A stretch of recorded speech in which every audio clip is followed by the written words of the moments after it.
Oh, child.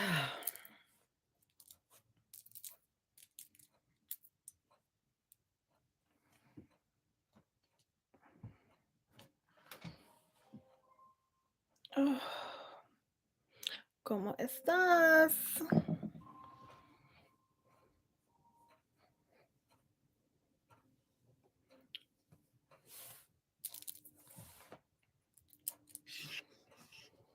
Hey, Bianca. Hey, Marjorie.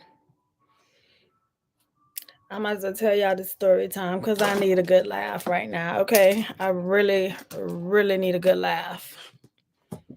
Okay? And Marjorie, I am going to hold you to it that you need to make them doctor's appointments like yesterday, okay? Bianca, Anaya, Camilla. It's Thursday night, so I am not, technically not doing anything. So I might as well sit here and chit chat with y'all and go and get the story time out. Because, honey, I'm just happy I ain't throw away my notes from when I was in the hospital, from when I filmed this the other day. Okay. Yes, I'm going to hold you to it. And when I say I'm going to hold you to it, I'm going to text your ass tomorrow to make sure you did it. Okay. I sure am because I got your phone number. Sure do. Hey, blessed. I am happy. I'm doing well too. Just been a week of emotions. That's what it's been. A week of a lot of emotions. So I'm gonna wait a few minutes before I get started with the story time. So I ain't like cut off in mid mid storytelling mode. Because I've never done a live story time, so I don't know how this is gonna work. Okay. Hey, Des. I missed y'all too. You just don't know how much. Okay. My doctor was being funny with me today. The last one I saw today, he was being funny. And I told him what I do for a living. And he said, instead of holding the items like this, he said, you're going to have to hold them like this. I said, okay. He said, until you recover, he said, you're going to have to hold them low. Can't hold them high. We're going to hold them low. So I was just, he was trying to make me laugh. When at the time I wasn't trying to laugh, okay? Just popped in to say hi. All right, Des. I love y'all too. Please know that you're gonna be the flyest at the prom. Child, you talking about weight gain? Well, this is when you is skilled, okay? And this is when you know what to not wear while your ass is swollen, okay? Child. But look, I am not going to the prom tomorrow with intentions to, steal the light from the shorties. And because they have best dressed, they got prom king and queen. I ain't going there with no intentions, okay? However, come on. The person that I cannot wait for y'all to see is Mr. Long. He is so he gonna be so motherfucking fly. It's a shame, child. It's a shame. It's a shame. It is all up in here, Marjorie. All the weight gain is here. It's not in my booty. It is all from here to the belly. Okay. And it's not a good thing. Okay. Women, we already don't like them areas. So it's not a good thing.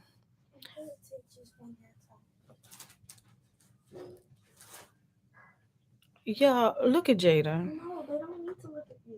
Well, you is walking in the wrong person room if you don't want nobody to see you, okay?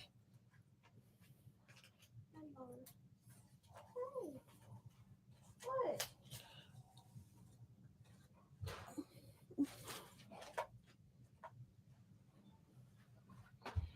What? I swear, y'all. Create. Okay. Joshie is in prep mode for her birthday. Okay, she is. She in prep mode. I thought it was your prom. Like, no, no, this is not my prom. We're gonna crash a prom. That's what we gonna do. We crash on prom. We not technically crashing a prom. We are chaperoning a prom. But in the meantime, y'all know we gonna do what we do. We just might as well go on and just do what we do, you know. But this is my 30-year class reunion is this year, and like I said, I am not traveling all the way to Florida, okay, to be go sitting in some damn body's park at a picnic and ate up by some damn mosquitoes, okay? No, ma'am, Sam, I am. I am not doing that, okay? I think the older we get, they got to do better. Can we have like some yachts and shit? Can we have like they could have redid the prom for the 30th reunion, okay? Can we have some themed events, okay? No, it's not my prom. But I'm gonna walk up in that bitch like it is. Well, so tomorrow I'm gonna have to preserve my energy for tomorrow evening. Okay, that's what I'm gonna have to preserve it for.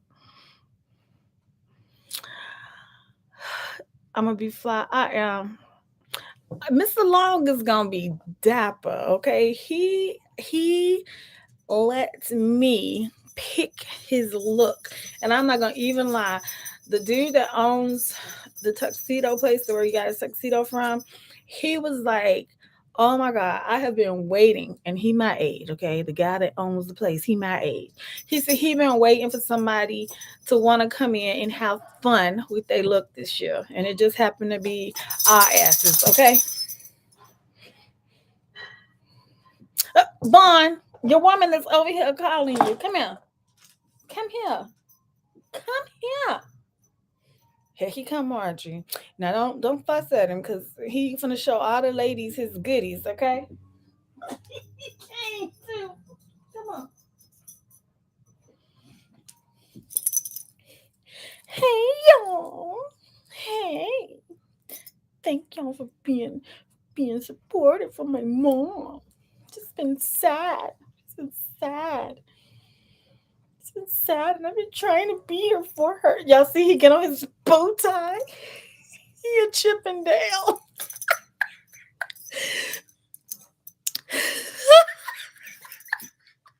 Marjorie said, "Oh, hell no, Bon. Where is your clothes?" He said, "He is a Chippendale." He said, "He take tips." He take tips. He said, he can put his little dollar bills right over. Yes. She said, Bon, they all say, "Hey, Bon. Hey." He said, "Yeah, that's my anybody looking." That's Marjorie man right here, honey. He said, "I got muscles. I got muscles. Yeah. I got muscles." Give me a kiss. No kissy kiss. You trying to embarrass me? My lady friend is on there. My lady friend is on there. It's okay, so see you later. See you later. Lord. Kim, I cannot be in that premiere with y'all and then get off and go take a shower. No, I gotta come on so I can get my laugh on too. Okay. No, he ain't flex on nobody, Mark. He ain't flex. Oh, but they was sweating him at the beauty supply store, y'all. Bon was getting all the chicks. Jada said he's a good wingman. Okay, he was getting all the chicks. Yes, Kim, I'm glad I'm laughing too right now. And I needed to laugh. That's why I needed to come on here and go and tell y'all this story time about what happened to me in the hospital. Okay? Because baby. So it's been 10 minutes. So I'm gonna go ahead and I'm gonna get started. And then afterwards, if y'all want to ask me any questions or anything like that, I will be happy and free to answer. Okay. Now, y'all wondering what happened to the video I had pre-recorded. Okay. Um, see what happened was when you have a bunch of memory cards. Okay, we have a bunch of memory cards and you go to clear the memory card and you don't know which memory card you just used. This is I have two of them about this big, and this is 256, and I cleared off the wrong one. Just cleared it off, wiped it. I'm done. Okay, and yeah, before I film that again, I just might as well come on here and tell y'all live about what happened to me. Okay. It's okay. I'ma sue them ladies like Nene boyfriend, wife suing her. Oh, why she suing her? I'm trying to get back into Atlanta Housewives. I think I'm on the new season, episode 2. Yeah, I need to catch up, y'all. I do. I've been watching something else. Okay. Anywho, emotional distress. Child boo. Okay. Okay. So let me see. I went in the hospital on the 17th. I did tell y'all they took very good care of me from the time I stepped foot into the ER all the way up until I left. Literally, okay? When you steal somebody's husband, you could be sued and should be sued. Child, if you can steal somebody's husband, you need to sue his ass. That's who you need to sue, because he shouldn't be out here being stolen. I said what I said. Okay, I said what I said. Anywho, y'all, Bond is right here. He is right here on my feet. Okay, and let's just go on and say this little 5 cent right here. If your man could be stolen, I don't think he was really meant to be yours. Okay, if he can be stolen, you should have never purchased. You should have left his ass where you found him. Okay. Do I have a drink with me? No, I do not. But let me go get a drink. Thank you, Marjorie. Thank you for being Miss Joyce tonight.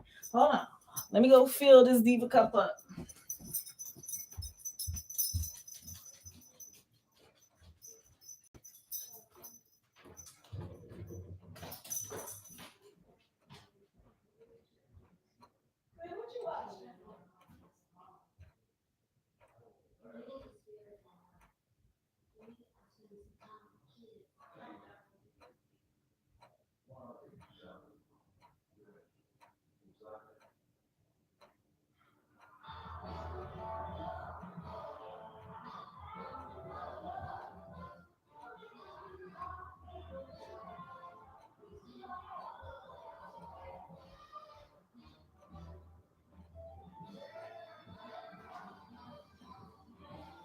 Hey, son, come on. Come on.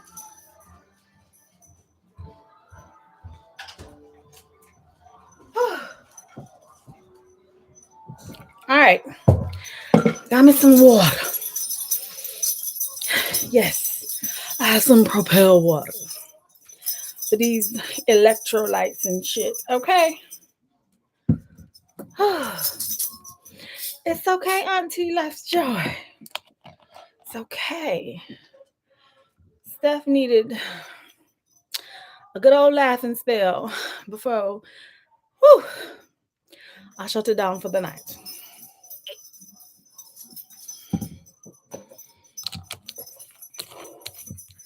Bon, you can come sit down.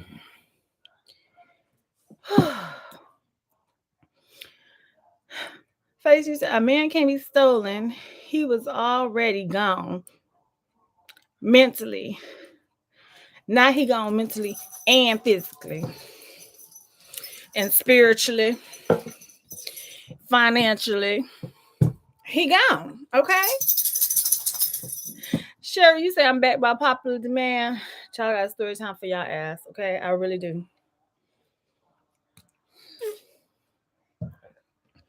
See how I told y'all I get winded quick? All I did was walk my ass downstairs. I am not putting on them high heels tomorrow until I am ready to step outside the car. But trust and believe, I am working on me some cute little switcheroo flats. Cause I do not do barefoot on nobody's floor. Okay.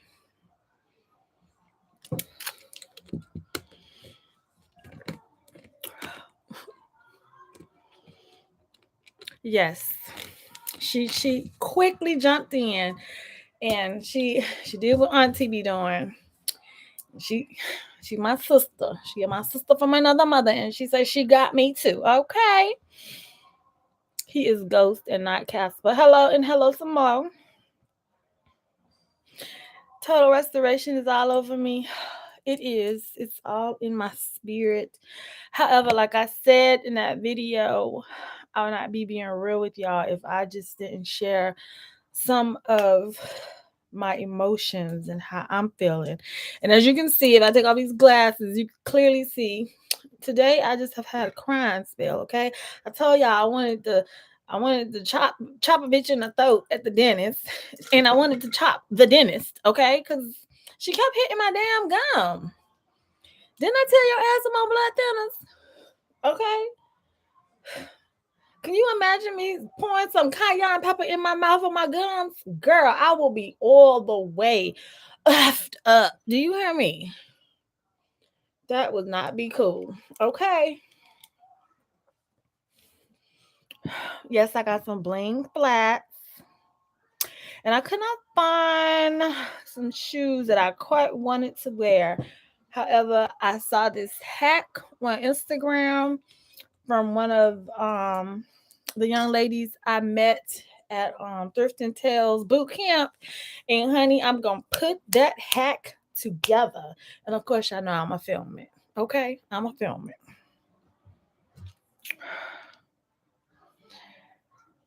Yes, we gotta let go and let God do what He do. He has done it. The surgeon, he explained everything to me in great detail. They have great reviews. Um, and the fact that y'all last on the 23rd, I was supposed to call all these doctors and make all these appointments with them. Child, they didn't even give me an opportunity to do shit. They called my ass, okay? They was blowing my phone up on Monday. I left the hospital on Saturday. On Monday, I got all the calls to set up all these appointments for this week. I'm so thankful I was able to make all my appointments. And God just been this vein over here. This vein is tired of getting poked, okay? I wasn't gonna wear a dress that had my arms and stuff out because how my arms are so swollen and stuff. But child, I just said, you know what? Fuck it. It is what it is, okay? I just gonna do me. So I can match my man's fly tomorrow night. Yeah, I'm giving him it, okay? But y'all already know I got it, right? Y'all already know. Okay, y'all already know.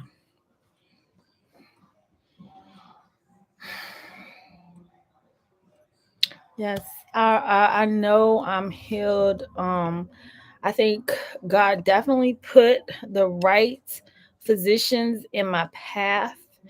Um, like I said, they was on it from soon as I walked in the door. They were on it.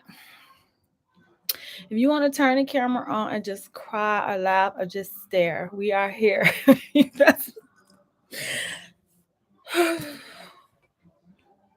This has been a lot, y'all. This is like really, really been a lot. And I guess I'm always somebody who I take my health real serious. I've taken this blood pressure thing real serious. Even bought me a whole machine to have at home so that I can monitor it. This is how I know I diagnosed myself with white coat syndrome. I did because it only goes sky high when I get into a doctor's office and I literally see a freaking white coat, like for real. So that's why I followed what my daughter said. Mommy, just share how you feeling. Just share. There's nothing wrong with that.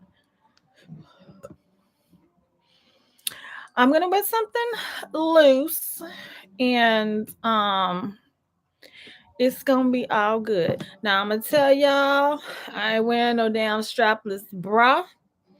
Cause the other day I was on the phone with Keisha and Keisha said, Steph, take your bra off. Take it off and put it in your purse. I said, girl, that bra is not gonna fit. Bra is not gonna fit in this pocketbook. And all she could do was laugh. And that's all I could do was laugh because the bra wasn't fitting in no pocketbook, y'all. This is the pocketbook she wanted me to fit that bra in. She wanted me to fit a 36 double D bra in this bag. That wasn't working, okay? The molded cup. No, child, that was not working, okay? But when I got in that car, I took that shit off. Child, if gravity pulled them to the floor, oh fucking well. I just felt like my pressure was probably high because of the damn pressure it was putting on me. Okay. Remember, stuff tomorrow doesn't belong to you, it belongs to God. He has all of your concerns taken care of. Yes, he does. He be whispering to me, okay? Yes, I agree, Camille. Sometimes we do just need to cry and just talk it out, say how we feel, and then we feel better. Because literally, after I did that, I felt better. I even felt better listening to myself over again. Because I told y'all I did not edit nothing about that video. I just added music and that was it. And it went up just like that, and boom, here y'all go. Yes, they are my scars, and I'm gonna wear them. I am. Uh, I know that's right, Sherry. No weapon formed against me shall prosper. I am healed in Jesus' wonderful name. Can we get an amen, amen, and amen? Always. Thank you, Just Net. So, y'all, let's get back to the story time because y'all need to know. I had one nurse at the hospital that she was a little cuckoo for Cocoa Puffs. Okay. She was not all the way there. Okay. She was, okay, we had an ER nurse. Then when they transferred me, I had a private ER room. Okay. Where I had a bathroom, they had the sink and all of that, TV, the whole shebang, little sitting area for James. Child, if you got good insurance, honey, they're gonna get you, okay? They're gonna get you. You're gonna get charged for every damn thing, but they're gonna get you. Put me in a private ER room, and the first nurse that actually came in and she actually started my first IV. Her name was Alexa, okay? And I kept wanting to be like, Alexa, turn the TV up. Alexa, I'm hungry. And I did say that to her. I did. I said, Alexa, I'm hungry. I need to eat. Like, for real. A sister came straight here, did what the urgent care doctor said, and I am hungry like a whole runaway hostage. Do you hear me? So Alexa told me she was gonna get my IV set up, and that once she got me set up, that she would go find me some food on that flow. And she did just that, okay? If you want to, concealer can help too, stuff. Try ain't concealing nothing tomorrow. It's gonna be dark in that child. They're gonna be over there in the corner trying to do some things. Okay. See, Life Joy, that's the one thing I think I did not know is that it takes time for anesthesia to release from your body. I didn't know that. Like I said, I've only been in the hospital for two major surgeries that required me to have anesthesia like that, and that was giving birth. Other than that, child, please, okay. Them double D's, they was not fitting in that pocketbook. No, ma'am. I would have messed up my good ass bra. Okay. That's the Louis Vuitton. It is the Poche. Okay. Child, rolled it up. Them cups. I'm gonna show y'all. Don't judge me. Do not judge me. But when I told y'all I took that bitch off and it came in the house with me, it did. This bra was not folding down. Do you hear me? This bra was not folding down. I would have messed up its see, I would have messed up its wiring. This bra was not fitting in this bag. Do you hear me? Okay. It wasn't happening. Okay, it wasn't. Mm-mm. That was not happening, boo. Mm-mm. So next time, take it off and just hold it like it is a clutch. Girl, I'm gonna start a new trend, Marjorie. Child, the nude bra as a clutch. Okay. Whoop whoop. Okay, hold up. Let me see. Girl, I cannot stand bras. They are like my arch enemy. Her elevator is stuck on the second floor in a 100 floor building. Who? Not I. Her name was Alexa, y'all. And she was cool as fuck. She was cool.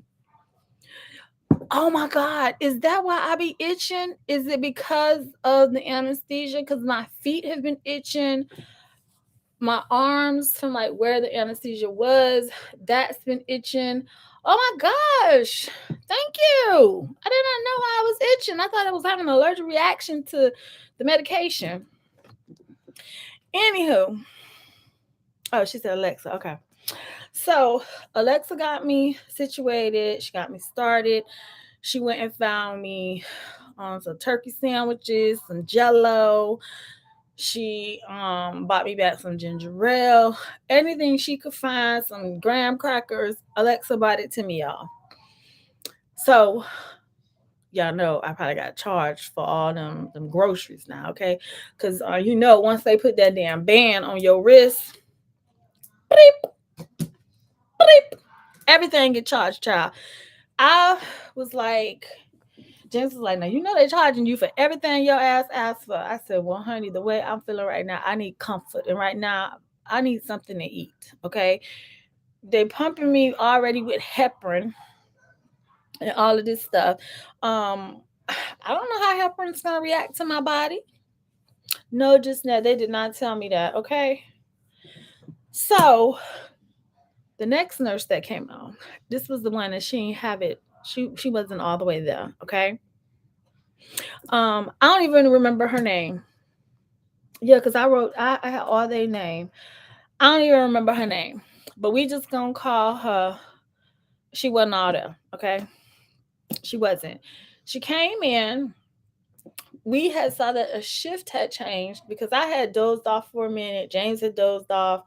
And then I had to use the bathroom so bad, y'all.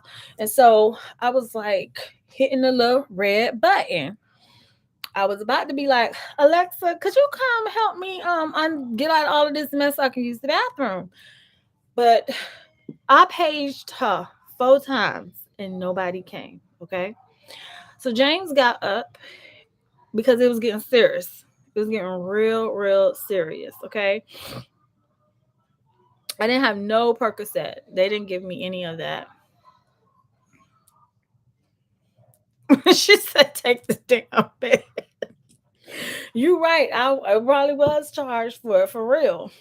So James got up. He went out into the nurses ER area, And he said he didn't see anybody at the desk. So he went walking. Okay. It was like a horror movie, y'all. Nobody, where's all the nurses? Okay. Why he got to go look for the nurse? So he finds her, and nurse comes back in and she's like, "Oh, I'm sorry for not coming to introduce myself at the start of my shift."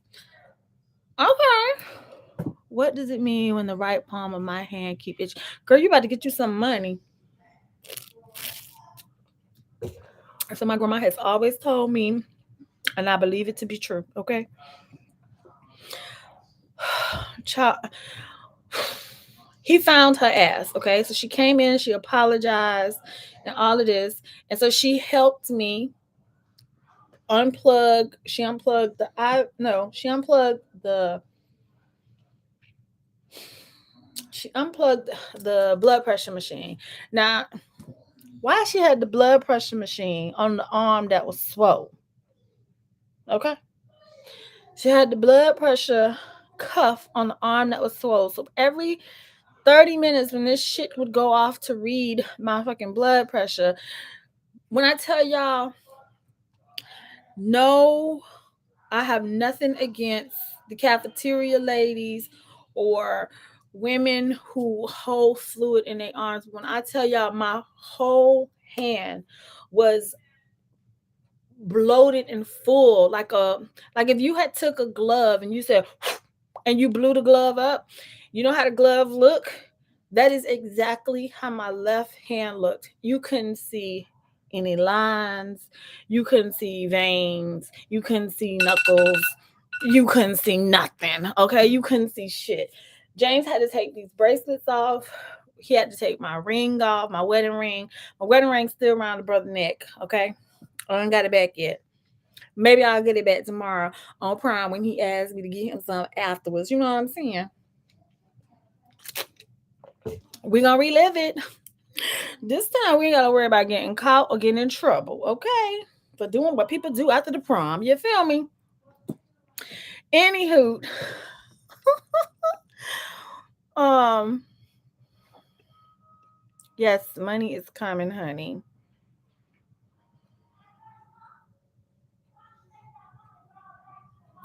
Well, you're right. They can't just come in, but she had been there for a good minute, Marjorie, and she hadn't made her presence known. Okay, I didn't even know what she looked like until James went to go find her ass.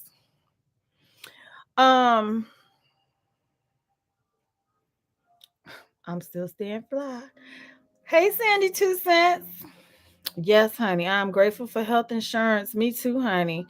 Your 5 day stay was over 65,000, and her 11 day stay was 98,000.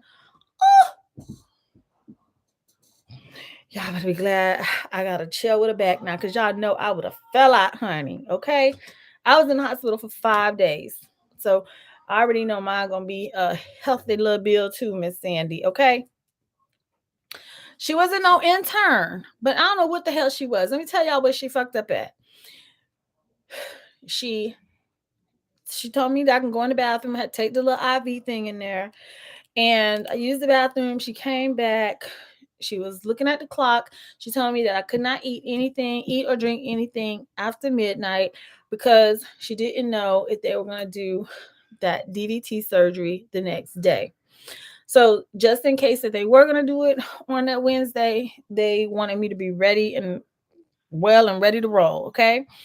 So she came back in there and she got her chart. She got, her computer. They don't do shit the old school way no more, child. They ain't writing shit on papers and folders. They literally got a whole moving computer desk with them. So, child was a no nurse at the desk. Do you hear me? So she came in. She doing my vitals. She hooking me back up. All of that. I asked her, could she please remove this cuff off of my left arm because it was making it worse. So she finally put it on the right arm. She asked me if I would like some Tylenol. I asked her what strength. She told me 250 milligrams. I was like, right now I'll take anything, okay? So she's reading my chart. And she says, okay, oh, the doctor just approved you to have a Lipitor. Child, I don't know if it was really called Lipitor. It was something with an L, okay? However, that medication was not for me. And I had to say, excuse me, I don't take that. What you mean the doctor approved you? I got approved for to take this. She said, oh, my bad. I had your name. I had the wrong person's name highlighted. Okay, I'm gonna need your ass to get it together before you be done gave me some medication that I am not supposed to get, or you treating me for something that, or you ain't familiar with me. I'm gonna need you to get your shit together. Okay.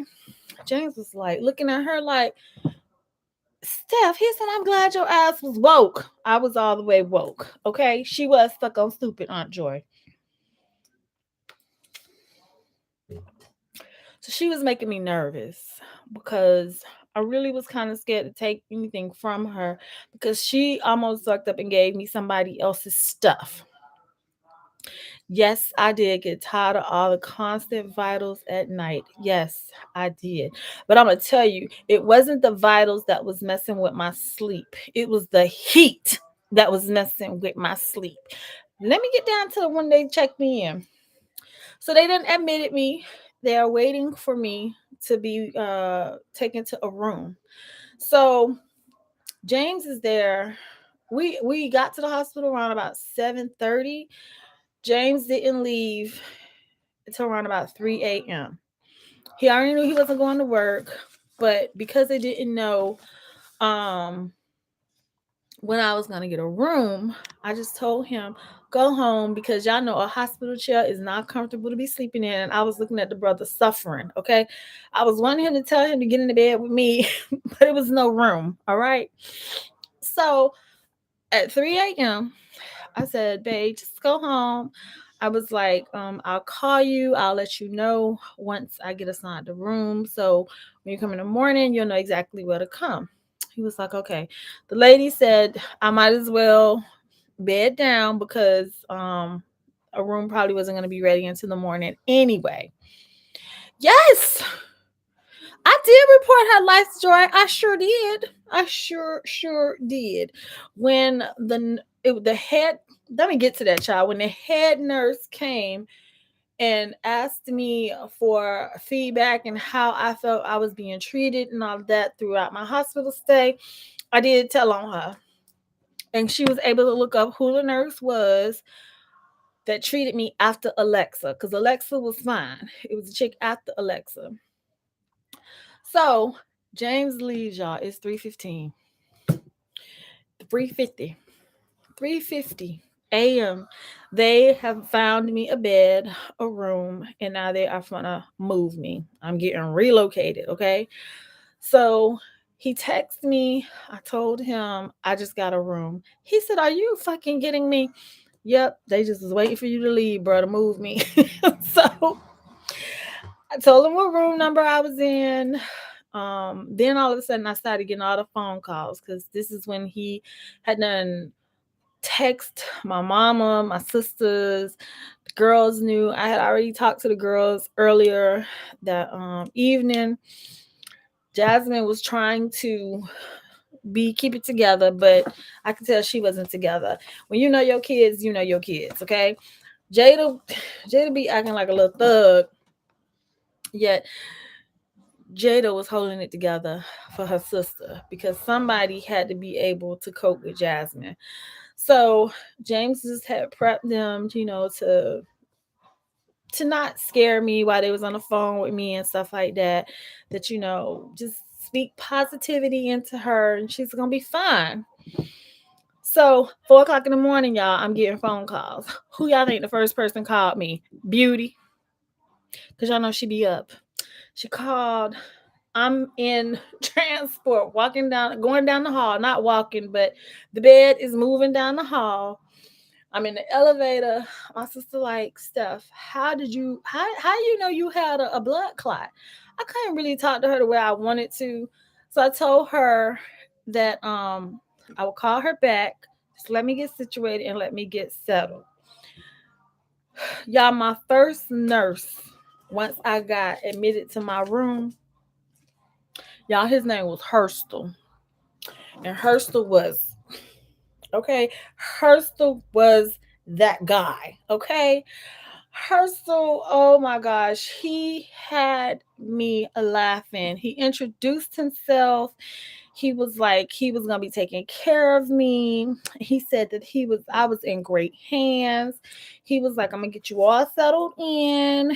And he was like, I know you can't eat or drink anything. He said, yeah, I'm gonna make sure you're comfortable until we get the green light that you can eat. So keep in mind it's 4 o'clock in the morning. Y'all know nurses shifts is from 7 to 7, 12-hour shifts, okay? So he comes in, he gets me situated.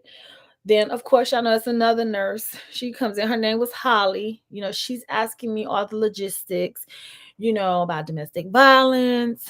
Was anything like this triggered from that? She's asking me like all these questions, and I'm like, no, no, no, no, nope.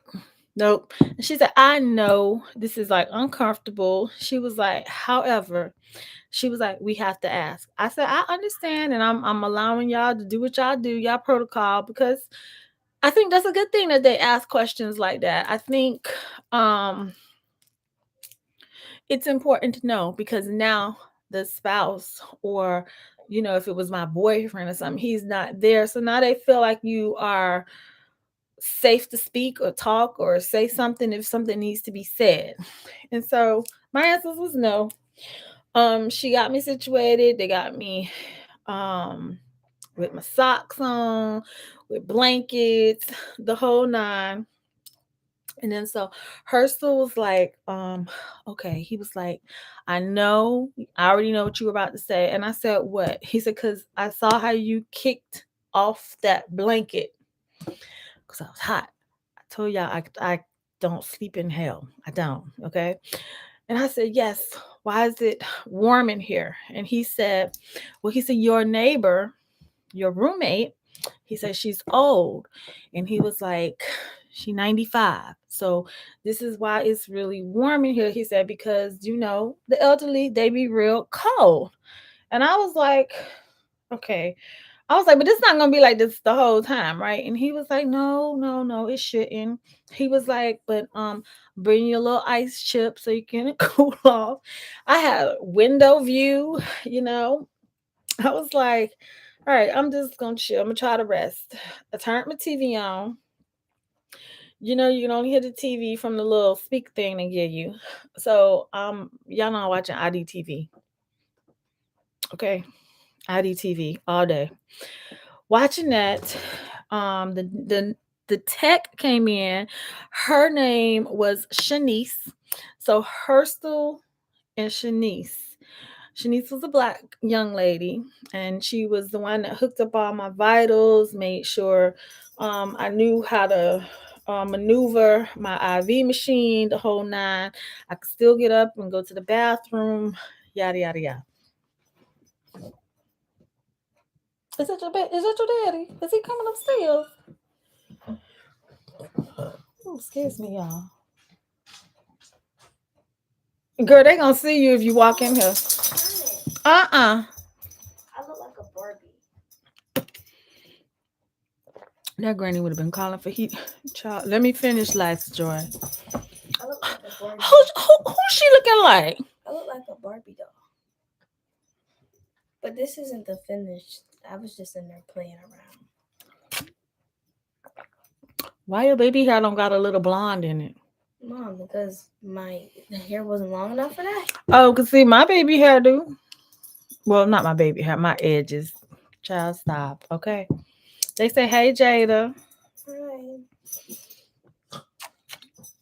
So, y'all, Hurston explained the demographics of the room, and that he said that he was gonna try to make sure it was not like this the next day. I finally fell asleep. I woke up. I had pancakes and sausage and these wannabe fake ass eggs that I don't eat. I had orange juice, I had ginger ale. I was just so happy to eat again, okay? Because they had decided they wanted to make sure the heparin got in my system for 24 hours before they proceeded with the surgery. It was happening. It just wasn't going to happen that day. So I got all 3 meals. Listen, I am not going to lie. I thought hospital food was bland, ain't had no taste or nothing, right? On all my trays that they bought me, mine had a little packet of like seasoning salt that I could add some seasoning to it and dress it up if need be. And I am going to say I was surprisingly pleased with the food that I got. Okay, I really was. So the next morning, I had, who was my next nurse? Holly was my next nurse. And Holly, no, it wasn't Holly. It wasn't Holly. What was her name? Hold on, y'all. Let me check my notes. Let me check my notes.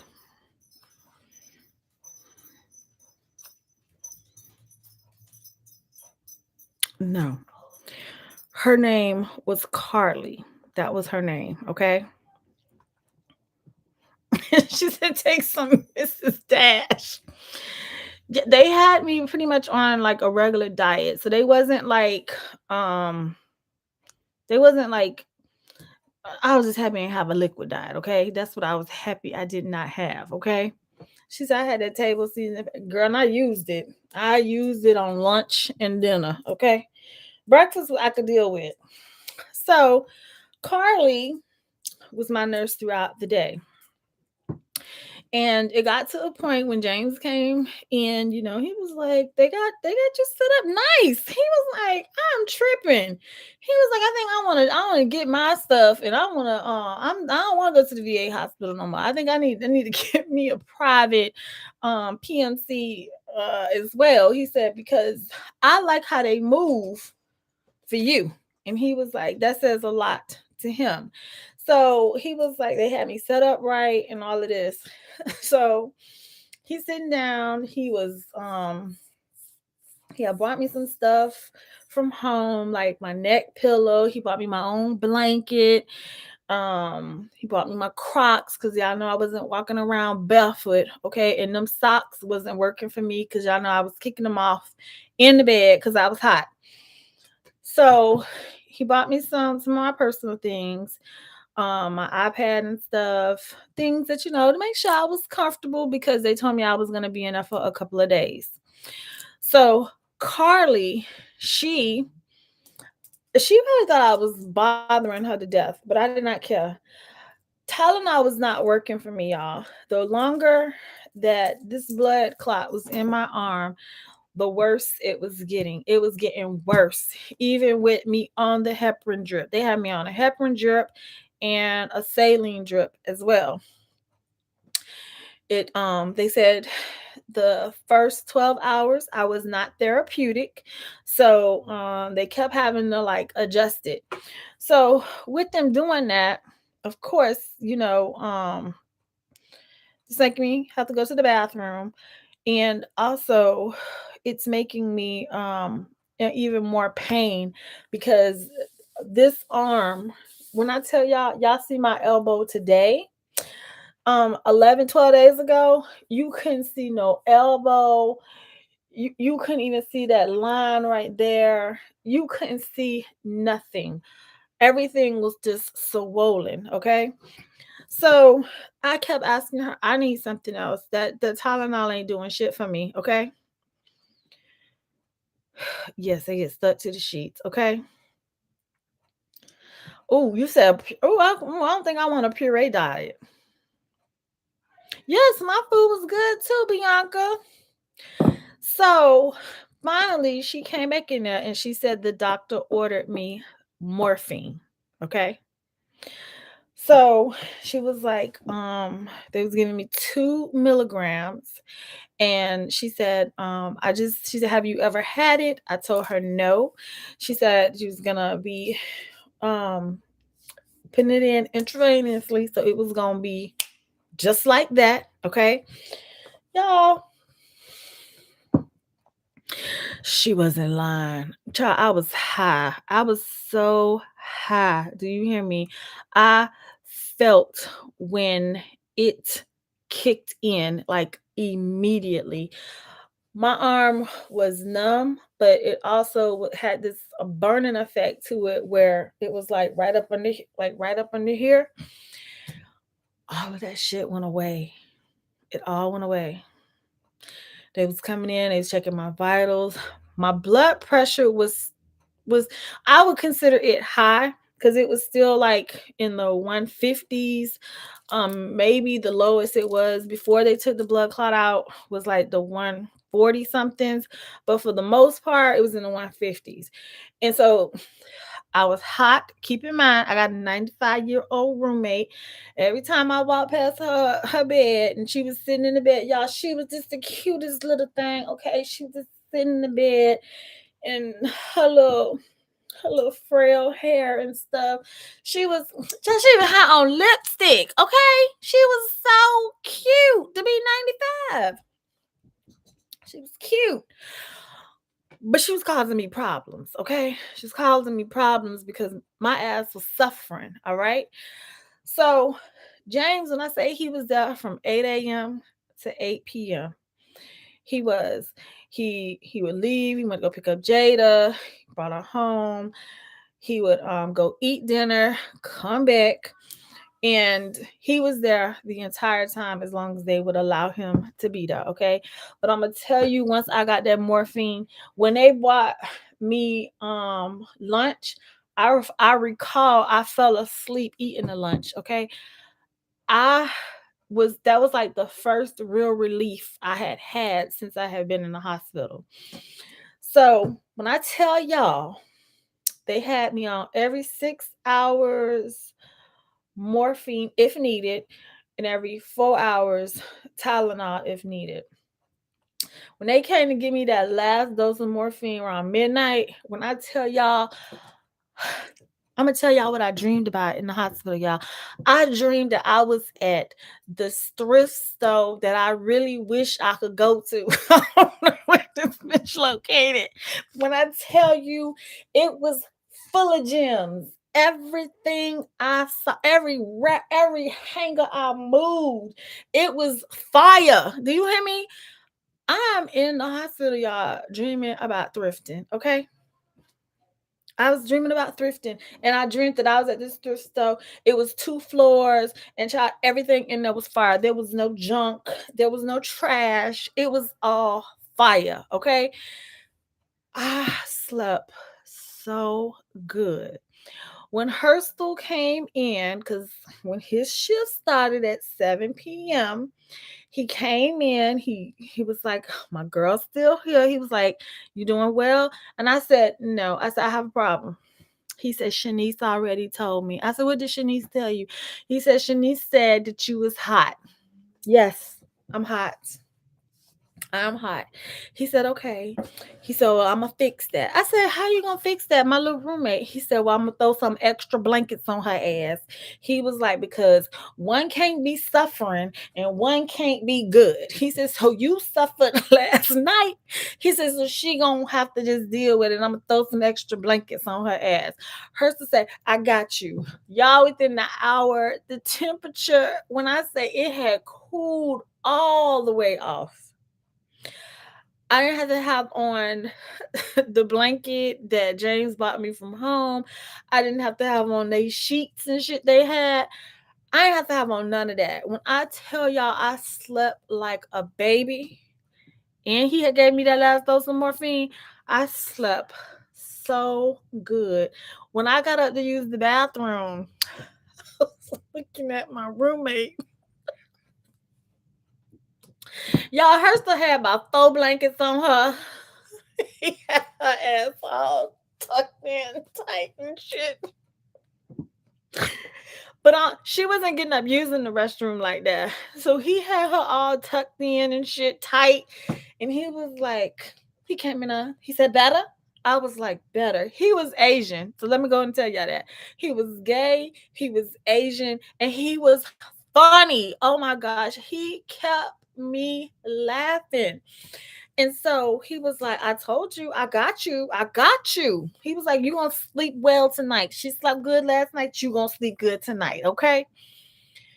In the morning, he came in and they was taking blood. I be feeling like they stealing from you, child. They taking your blood and like you can't, you don't even be woke. They just come in there and take your shit, okay? He was like, we stealing. I said, please don't be stealing. He was like, we just coming to get some blood. We just need some deposits. We need to make sure you're therapeutic.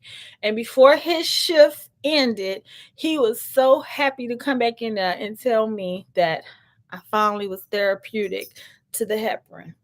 So he was like, I guess all we had to do was cool my girl off. He was like, everything working like it's supposed to work. So the next morning, this is Thursday morning, I get my breakfast, but I had already ordered my lunch and dinner. And James was like, damn, he's like, you got a good menu tonight. He said, that should sound good. And I was like, yeah. Kind of found out, y'all, I was not gonna be there for lunch nor dinner. Actually, let me back up. Thursday morning, he wasn't there that morning. Jada was there with me. Jada called out of work because James had an appointment that he could not cancel, could not reschedule, and is dealing with his health. Okay, so we gotta make sure we take care of each other. All right. So he had to go to this appointment. So Jada called off work so that she can come sit with her mama in the hospital and keep me company and be coherent, that if somebody came in there, that she could be relaying shit back to her daddy what was going on with me. They told James that they wasn't going to be taking me to surgery until around 4 o'clock Thursday afternoon. However, I got bumped up. Okay, I got bumped up, and they was prepping me and wheeling my ass off to the operating room around 1:30 that Thursday afternoon. Now I done had a whole new shift change. I got a whole new tech. He was gay and he was like, He was like, I didn't tell you you could go nowhere. And I was like, boo, they coming to get me. He was like, I was gonna come in here and have lunch with you. How you gonna come in here and have lunch with me? Like, for real. Like, you got a whole shift that you need to be seeing and tending to other people. He was like, I was just gonna come in here and watch. He said, because you like watching the type of TV I like watching. He was like, shit, did you see some shit that happened in the hospitals on the ID channel? I said, no, and I don't need to be looking at shit like that either. He said, I know we're already trying to keep your blood pressure down, okay? So he was like disappointed I wasn't gonna be there the rest of his shift. And when I tell you stuff started happening fast when they decided, okay, we're gonna take her upstairs, it started happening fast, y'all. They came, they told me I can go in the bathroom and I needed to do, I guess the whole bath. I needed to do a whole bath, okay? I'm in the bathroom doing the whole bath, brushing my teeth and shit. Um, Thursday morning, I hadn't ate. So let me not tell y'all that lie. I did not eat Thursday morning because Thursday, I did know that they was definitely doing the surgery on Thursday. So, what she said, no, it is no joke. Okay. The whole bath. Mm-mm. So I had to go do all of that. Came back in. Jada was gathering all my belongings, and then they transported me to the surgeon's floor. I get on the surgeon's floor, y'all. They direct Jada to where family and visitors can sit. She said, next time take your notepad and have some doubt. But I was doing good. I wasn't even tripping about the TV because, to be honest, the majority of the time I was in there, I can honestly say I was asleep. I was not. When I watched the TV turned out to be watching me. Okay. And you was right. Them whole baths is a hot ass mess. Okay. Whole baths. What is dilaudid? What is that? What is that? I don't know what that is. What is that? School me. Give me the definition. Took me. They got Jada situated. Daddy was en route. Soon as they took me back, James had just pulled in. Okay. And I think he had already had words with the surgeon that was gonna be doing the surgery. Um, and he told him that he would call him after everything was done. Now, this is when it got interesting, y'all. They get me in the OR prep area. They asking me questions and all of this. Making sure I am who I am. They write your initials and shit on your name on your body. So I guess they know they working on the right damn person, okay? The highest you can take in the hospital. Oh, child, I'm glad they didn't give me nothing like that, child. So glad. Morphine was good enough for me. The anesthesiologist came and talked to me. She told me that I told her, I said, you must watch Women Who Whine because she came in there with this syringe and she was like, this is going to be a nice glass of wine. I said, really? I said, is it Merlot? She said, it can be whatever you want it to be today.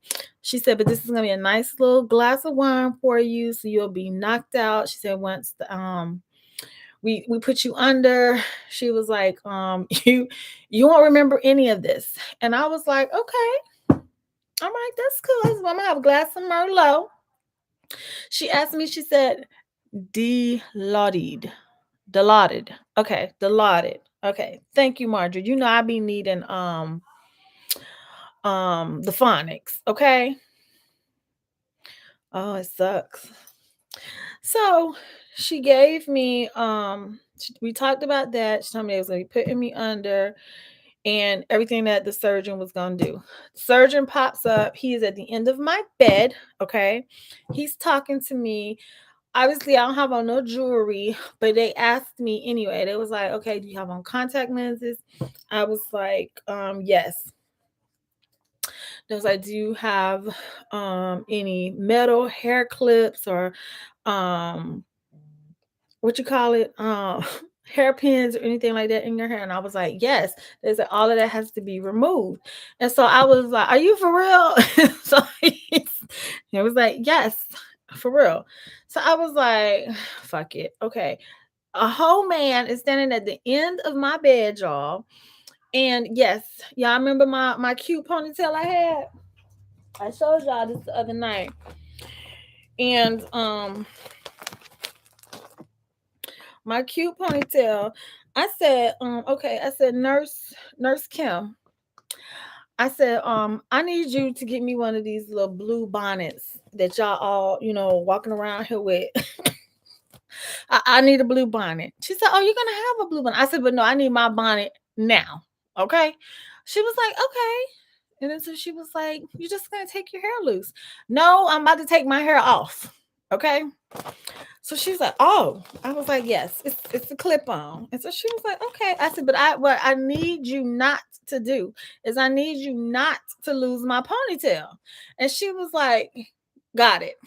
So she went and got a biohazard bag, y'all, for my drawstring ponytail. Okay.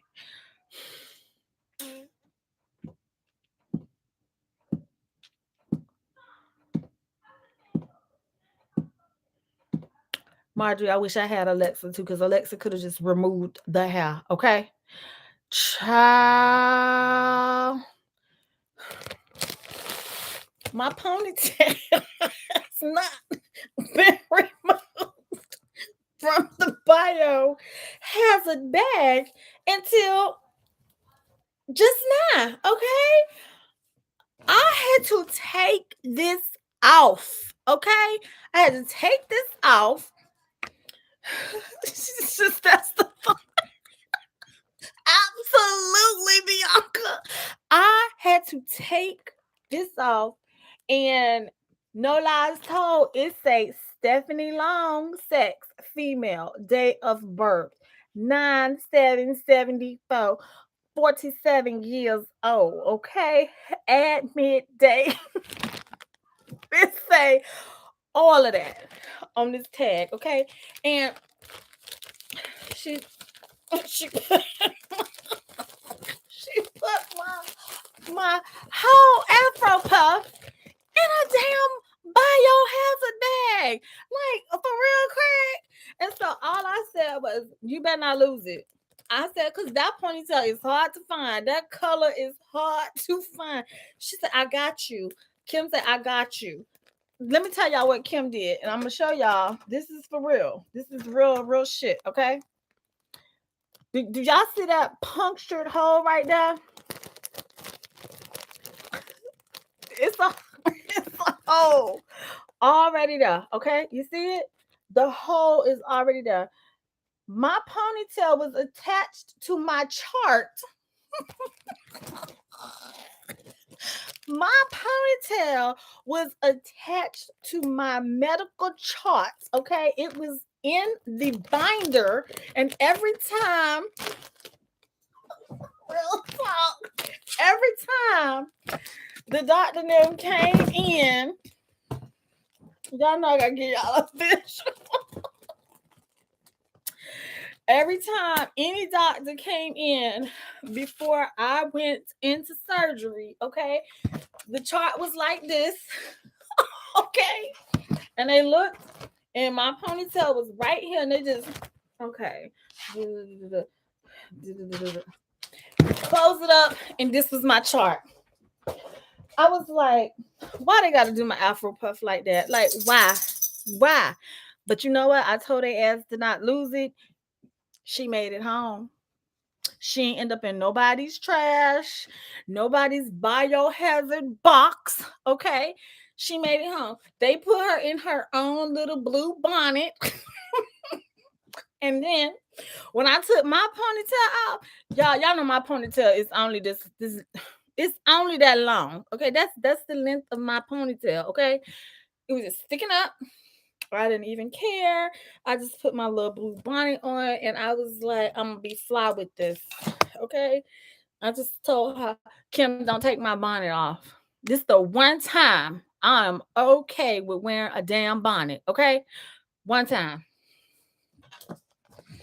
Y'all, if that did not cause conversation on the ER floor, I'm gonna tell y'all, everybody and their mama knew who the hell Stephanie Long was, and that y'all bet not lose her ponytail. Okay, child. Yes, Marjorie, it did not end up in a lost and found. She said, I can picture John trying to find out what this house is. Child, my ponytail survived on the ER floor, and it survived the rest of my stay, and it came home with me. Okay. Okay. Life's joy, please don't be falling out. Please do not be falling out, because I do not need your husband trying to come pick you up. Okay. Lord, Lord, and Lord. Okay. I was like, y'all just better not lose my ponytail. Y'all better not lose my ponytail. For real. Okay. So I get in there. They wheeled me in. My surgeon, he was a G. He was a G. I don't know how old he was. However, he looked very young. However, he was well known around the hospital. Everybody said that he is an expertise in this particular type of surgery, and that I had nothing to worry about. I was like, okay. So y'all, all I remember is Kim gave me the Merlot in the syringe, and I don't remember nothing else. All I remember was waking up and I was in recovery. And yes, first thing I asked was, y'all got my ponytail?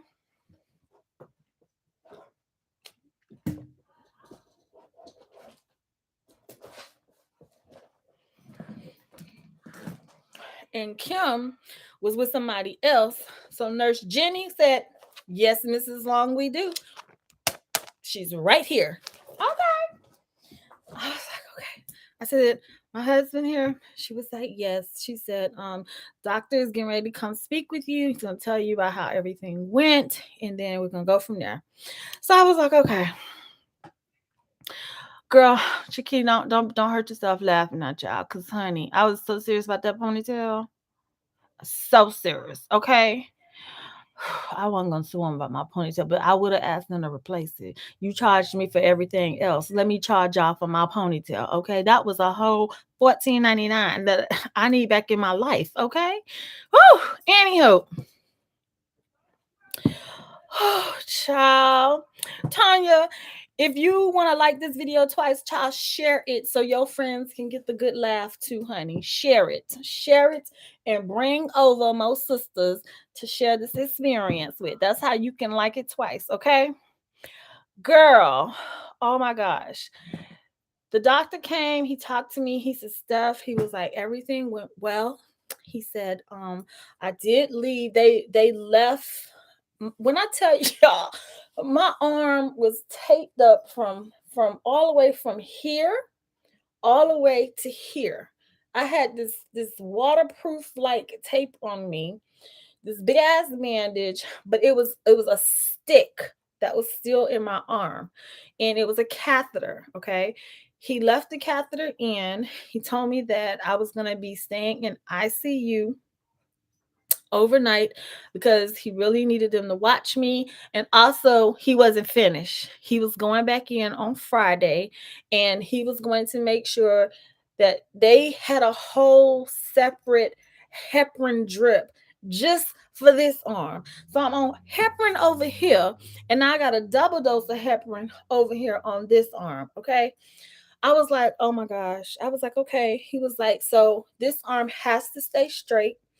They were gonna put it on a board, but he said he didn't want to restrict me too much because I'm working with one hand. So he was like, just try not to bend it, keep it as straight as possible, and elevate it. So I was like, okay. So he tells me he's gonna go talk to my husband. He'll be back. When he came back, he had my phone. He got my phone from Jada. And immediately James was calling me. He was talking to me, and he was just asking me. He said the doctor said everything went okay. They went in, they broke everything up. Y'all, no lies told. The blood clot was from here, from right here, all the way up to here. Okay. Look, I'm just happy I could see a muscle, child. I see a little indentation. That just made me feel a little better, okay, about all this swelling, that I see a little indentation, okay? The blood clot was huge. It was massive. And he said they went in with the catheter, they broke it up, sucked it out, but because he put me on double heparin, he wanted heparin to do what it had to do, and he wanted to go back in the next day and make sure they got everything out. Okay, child. I was like, okay, can a sister eat? He said, as soon as they get you set up in ICU, you'll be able to eat and everything. I was like, okay. I was good, y'all. Okay, so hold up. Let me see.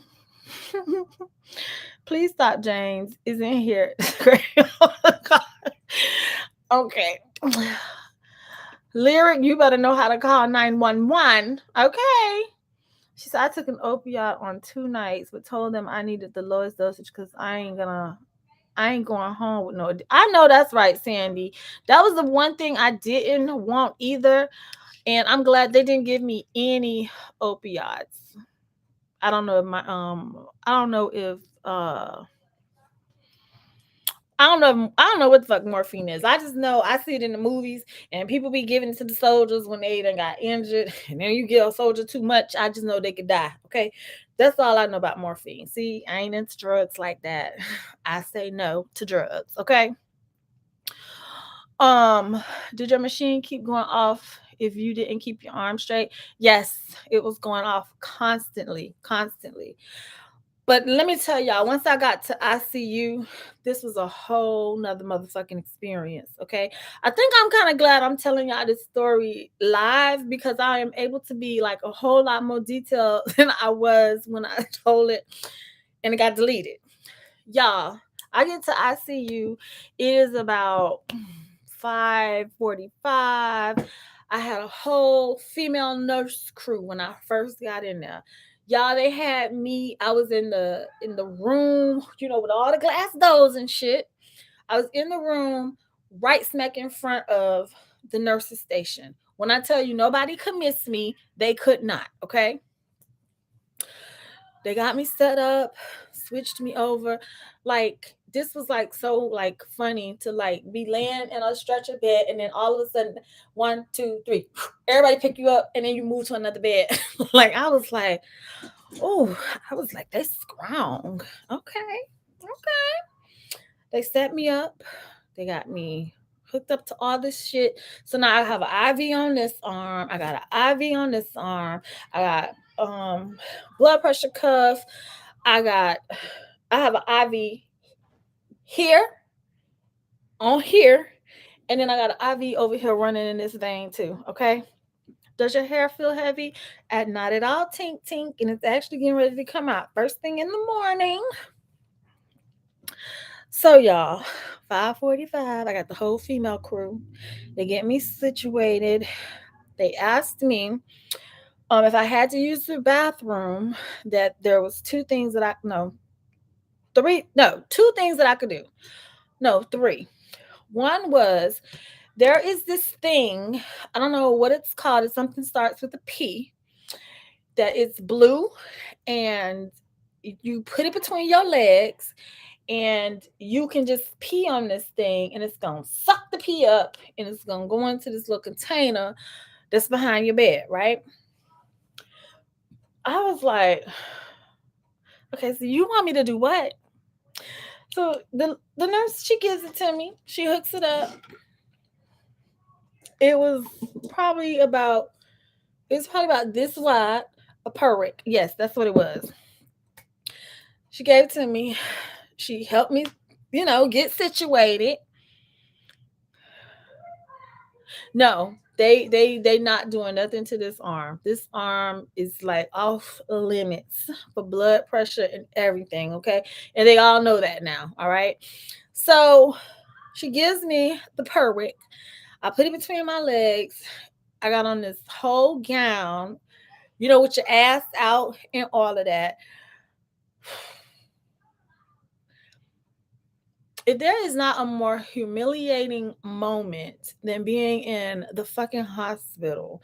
First off, the clothing that they provide you with, it sucks. Ain't nothing cute about it, okay? I was looking for a whole nother string on the bottom so I could have made me a wrap dress, okay? Child wasn't working. It only had a damn tied top and tie in the middle of my back, and that was it. But ass just out, okay? Then took the little blue. Well, I kept the blue bonnet on until James came back the next day. No, James, when he came, he had bought me a silk scarf.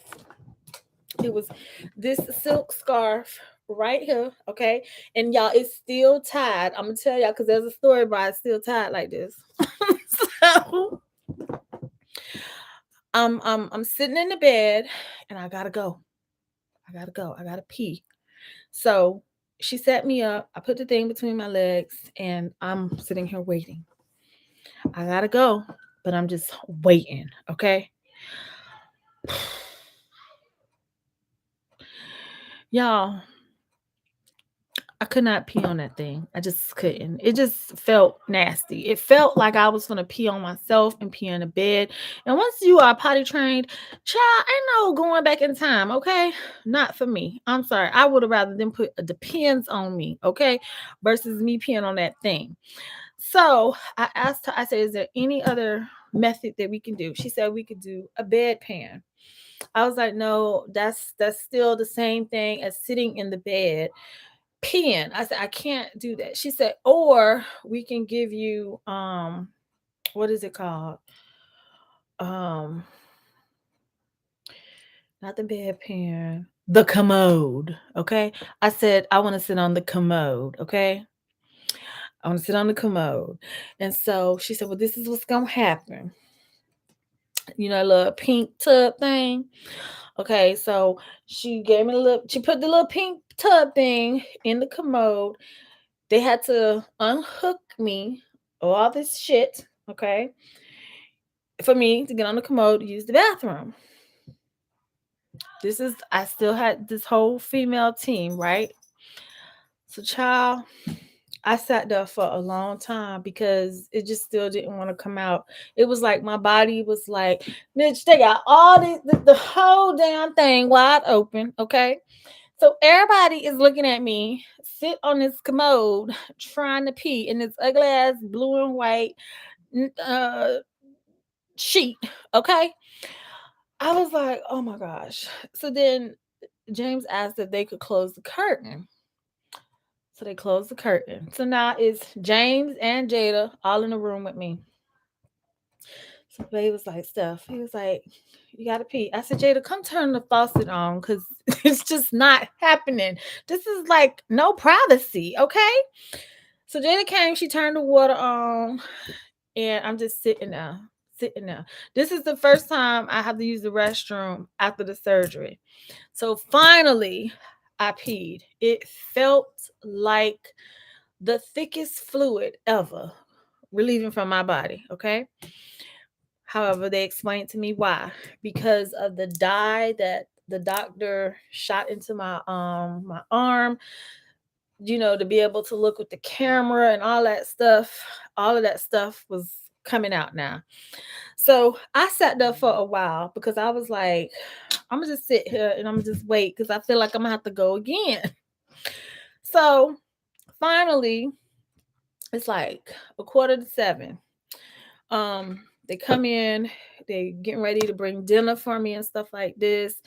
And they're like, okay, we're gonna get you situated, and then the next crew is gonna come through. I was like, okay, y'all, when a sister down, I think I just want to deal with women when a sister is down because my crew from 7 p.m. to 7 a.m. the next morning was a whole male team. A whole male team, like men. Okay. My head nurse, his name was Muhammad. Um, he came, he introduced himself to me. Um, he said that he was gonna be taking good care of me tonight. Anything that I want, he was gonna be there. He was like, as you can see, boom, you right there. We see you. He explained what was going on with me, and he was just like, I'm gonna introduce you to the rest of the crew. And so I was like, okay, so there's more of y'all. And he was like, yes. Literally, all men came in my room. Like, I was happy James was in there when all of this happened. Cause I ain't gonna lie, I did feel a bit uncomfortable because I'm just like, oh my God, all these people is gonna see my ass tonight. Like everybody, okay? I just was like, oh my gosh. So James is cracking jokes because right before he getting ready to leave, I gotta use the bathroom again. Now I had done got back in the bed. Now I use the bathroom again. So beep, here come Muhammad. He was like, okay. He said, you want to get back on the commode, and I was like, yes. So they had to help me because the arm, okay, the arm was a problem. So I was like, James, he trying to be, flirty. To my girl, look at all that ass. No, this is not the time for that. No, don't look at me like that right now. I don't want you to look at me like that right now, cause I don't even want to look at me like this right now. Okay, y'all. Muhammad came in there. Muhammad was by himself. He came in there. He helped me get on the commode, and I was just like, this is how it's gonna be for the next 12 hours. I'm just praying to myself. I hope I do not gotta pee a whole lot tonight. Why the hell did I say that shit? Okay. Because when I tell y'all they had saline bags hooked up to me like no other. And I had to eat and I can only drink up to midnight because they was doing the same surgery the next day again. So I had to get my fluids and thirst. I had to get that quenched and all because come midnight, I wasn't going to be able to do nothing. So 8 o'clock come, James and Jada, they leaving. And he was like, Steph, he's like, you got this. He said, you're gonna be all right. I'm like, James, why I gotta have all these men tending to me tonight? But I'm gonna tell y'all, I quickly got over that shit, okay? Because it seemed like every 30 minutes, like clockwork, I had to pee. I had to pee. Ginger ale, I was like, I'm gonna stop drinking ginger ale. I'm gonna stop eating Jello. Muhammad was bringing me Jello because I told y'all I was hot, and then on top of that, I just was thirsty. I was extremely thirsty. So it was like, if it wasn't the drinks that I was drinking, it definitely was the saline after midnight that kept me using the bathroom. Y'all, let me just read what some of y'all said right quick. Don't let anyone do anything to that left arm, not even blood pressure. Please add that information on your health app on your phone, okay? I couldn't mentally do it either, Tanya. That per week thing did not work for me. Nothing will happen to you, but we all need information input in our phones just in case. Got you. Sandy said, I felt the same way about the bathroom situation. I was determined not to use the bedside potty, but I ended up having to use it. I refused to use that per week in that bedpan. That was not happening. It wasn't, okay? Um, exactly like you, but to pee, I can't pee in no bed.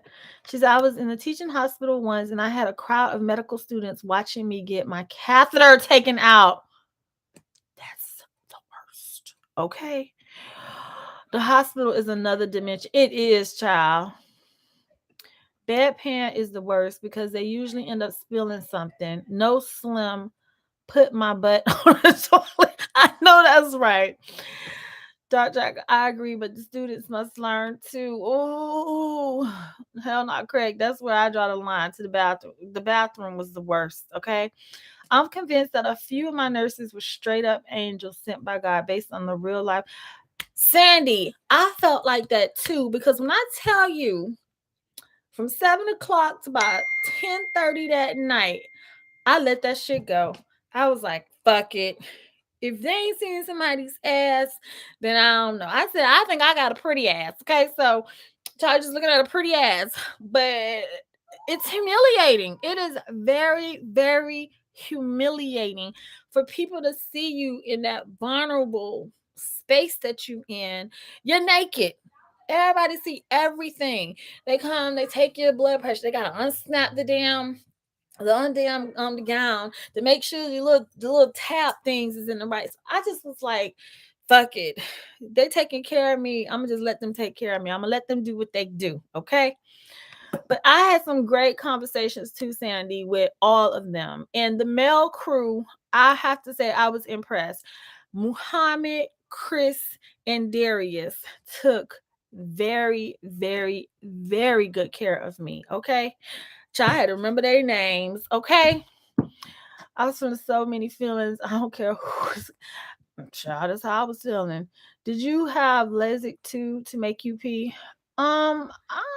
I think they just had me on saline. That's what I think they had me on. Well, I know that's what they had me on. So then, yeah, by 11 o'clock, no, by 12 o'clock, I was starting to feel a little bit of pain because I think everything that they had gave me for surgery was wearing off. And so once again, here it is, me like, fuck this. I'm gonna drink this ginger ale because I'm thirsty. And I'm gonna have me another Jello because I'm thirsty, and I was hot. So y'all, it was hot in ICU too. All the, all the frail elderly people, child, they was cold. But child, I'm gonna tell y'all what happened. Let me give y'all descriptions of how these men looked. Muhammad, pretty much y'all could tell by his name that he was Middle Eastern. He was this was the third to the last shift that he was working at that hospital because he was relocating to another hospital. Um he was young too. I would say he was in his 30s, but he was full of information. Chris, he was a Caucasian guy. He looked like Ken. I'm talking about like Barbie and Ken. He looked like Ken, okay? Very nice, very respectable. And when I would be like, this is so humiliating, he would be like, well, honey, you was handling this with grace. And I was just like, God bless your soul, child, because I don't know what you see and what you do all day, but honey, just thank you, okay? Now Darius was about 6'4", about 290 something pounds, black dude, okay?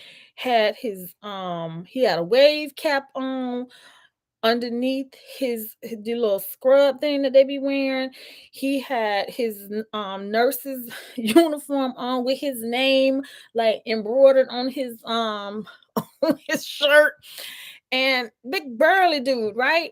And so I was just like, okay, this is my male nurse crew tonight. So okay, every time they put me back in the bed, two of them would come in and they would reposition me in the bed, because when I would get in the bed, I would be too close to the foot of the bed. So they would pick up the sheet and move me up. It was kind of fun at first, okay? It was like the highlight of getting back in the bed from having to take a pee. But every single one of them would have to come in there. And I think I just was like, okay, if I could just have one of y'all come in here all the time and I have to use the bathroom, I think I'll be okay. But no, child, when you gotta pee, you gotta pee. And if you ain't trying to pee in your bed, you don't care who come help your ass, okay? You just gonna get helped. All I just kept saying was, everybody on the fourth floor done see my ass tonight. Everybody. Everybody, okay? So then I'm sitting on the toilet. I got to the point where I was sitting on the commode, y'all. I would use it, and I said, I'm gonna sit here. I would look at the clock. I'm gonna sit here for 20 minutes because I'm gonna have to pee again. So let me just save myself another person coming in have to help me get on this commode. When I worked in Cali, the best ICU nurse was a black dude from Philly. Marjorie, I'm not gonna lie, my whole male crew, they was on it. They wasn't playing. Like, they took care of me as if like I was their mama, their little sister or something. Okay, they took care of me, and I was like happy to tell James that like they took care of me. So when Muhammad had came in my room it was around about 2 a.m. I called him because I was in extreme pain by now. And I was trying to thug it out, y'all. Jasmine was on the phone with me on FaceTime, and she was like, Mommy, this is not the time to be acting like no thug. She was like, you're in a hospital, call them people so that they can give you something. Because if you're in pain, you need to let them get your ass together so you don't have to be in pain. So Muhammad came in and I told him, I was like, I'm in pain. Everything's wearing off. He was like, I can get you some Tylenol. I said, Tylenol is not going to work right now. The amount of pain that I am experiencing is like no other. It was worse than what it was when I first came in. Keep in mind, I still had a catheter in my arm with this little stem thing. Okay. He came back. He said, I saw that your doctor ordered morphine for you. He says, I'm going to give you some morphine. I was like, thank you. He came back in. He gave me that intravenously. Y'all already know the story. It worked like that. Okay. Child. Then I had to use the bathroom. So Jasmine's still on FaceTime with me. So I always felt like somebody was there with me. And they wasn't. Okay. But they was there on the phone or talking to me, my mama. I kept my conversations limited to just pretty much talking to my kids, my husband, my mama, because Mama Rose wasn't letting up, child. She was calling my ass every morning at 7 o'clock on the dot. Okay. I was keeping my conversations limited just because I was tired of telling what happened and all of that. So I just was like, the less I talk, the better off I'll be. So while Muhammad was in there, um, I was sitting on the commode and the curtain was cracked. And I saw this black female nurse walk by. And so I said, Muhammad, I said, I just saw a sister nurse walk by. He said, a what? I said, a sister nurse. He said, I said, it's a black woman. She a nurse. He was like, oh, okay. I said, when you go back out there, I said, could you tell her, could she come in here for a second? He said, what you need? I said, I need her to come tie my scarf. Because my scarf was not staying on my head. It just kept sliding back, and I kept feeling, oh, I look at these little ponies. I'm like, oh my gosh, I just need somebody to tie this scarf right, okay? Mohammed said, can I get a try? And I looked at him. He said, I tie my mama's scarf all the time. And yes, he used the word mama. He said, I tie my mama's scarf all the time. I said, really? He said, yes. So he said, okay, y'all, Mohammed, he got the scarf. He knew how to fold it in half. He knew how to put it on like that. He knew to do this. He asked me if I wanted my bow in the front or in the back. I said, Muhammad, just keep it in the back, okay? He tied it tight, okay? I was like, okay. He said, did I do a good job? I said, it feels secure. And I said, and it's going to stay there. He said, you need me to tie it again? He said, I got you. I don't got to go get the sister nurse. I said, okay. He said, we brothers. We got you tonight.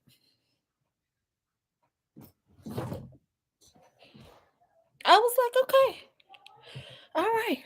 Ponytail safe, my scarf intact. I said, okay. Y'all, I told Muhammad I was extremely hot. I told him, and then Darius came in there, and I told Darius I was extremely hot. And I said, I thought I was in a hospital. Why is it so warm in here? He said, the same thing Hurstel said. He said, we have a lot of elderly people on this floor.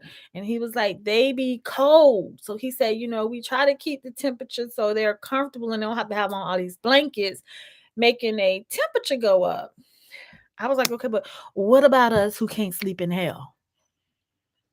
He said, I got you.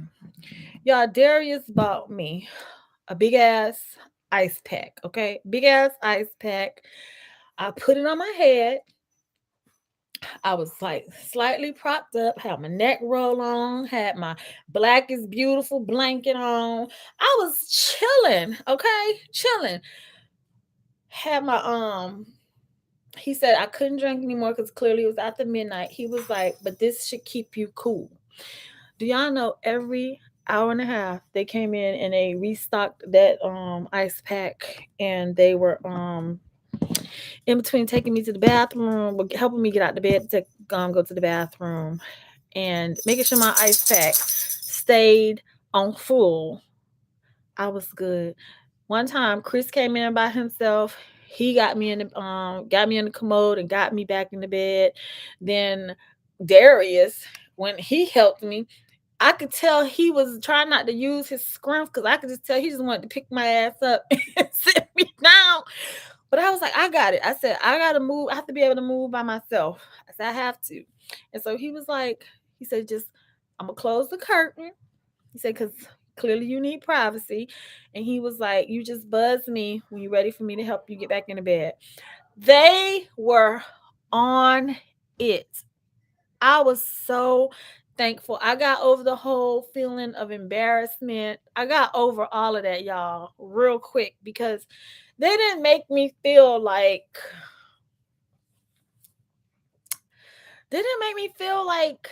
they were uncomfortable. So I was comfortable. So I went to sleep, y'all. I slept like a baby after I got that morphine and I had my ice pack, y'all. I was good. I felt like I was in damn Alaska. Do you feel me? In an igloo. That's how cool I was. I was talking to Jazz and I said, I wish I had a fan. Jasmine said, Daddy is texting me right now. Y'all, it's 3:00 in the morning. She said, he had asked me, she said, I texted him and just said, Daddy, Mommy wants you to bring her a fan. He was up. He said, tell her she need to ask them if it's okay if I could bring her a fan. Y'all, Muhammad was in there. I said, "Can I have a fan in here?" He said, "Mrs. Long, you got your own room." He said, "Yes, you can have a fan." I was like, "Okay." Jasmine said, "Ask and thou shalt receive." She was like, "Daddy, they said she can have a fan." He said he was bringing the fan in the morning and then he would be there right at 8 o'clock. Y'all, Mr. Long came in that morning. I was awake. I was awoken by the fan blowing on me, y'all. I was so happy. Okay. Y'all know I sleep with a tower fan on the side of my bed with the AC on 68. Okay. I can't sleep in hell. Just can't. Tanya, they did send me a survey and I did complete it, and that's why it was so important for me to remember their names. Yes, I put all their names down and everything, and I said I had a great healthcare team that they were there for all my needs. I didn't feel like I was suffering and like I was being neglected. I didn't feel any of that. Period. Okay. So James bought me the fan. He got me situated. Even my husband was tying my scarf, y'all. He was like, I could tie the scarf too, because I was telling him about what happened with Muhammad. He had to show me he could do it too. So then I waited all day, y'all. 7 o'clock, Muhammad and the whole crew, they came to say they'll see me later tonight. And they hope everything goes well with my surgery today. And that they just look forward to seeing me tonight. I was like, okay. My new nurse, child, she was the GOAT. Okay. This nurse was the GOAT. Her name was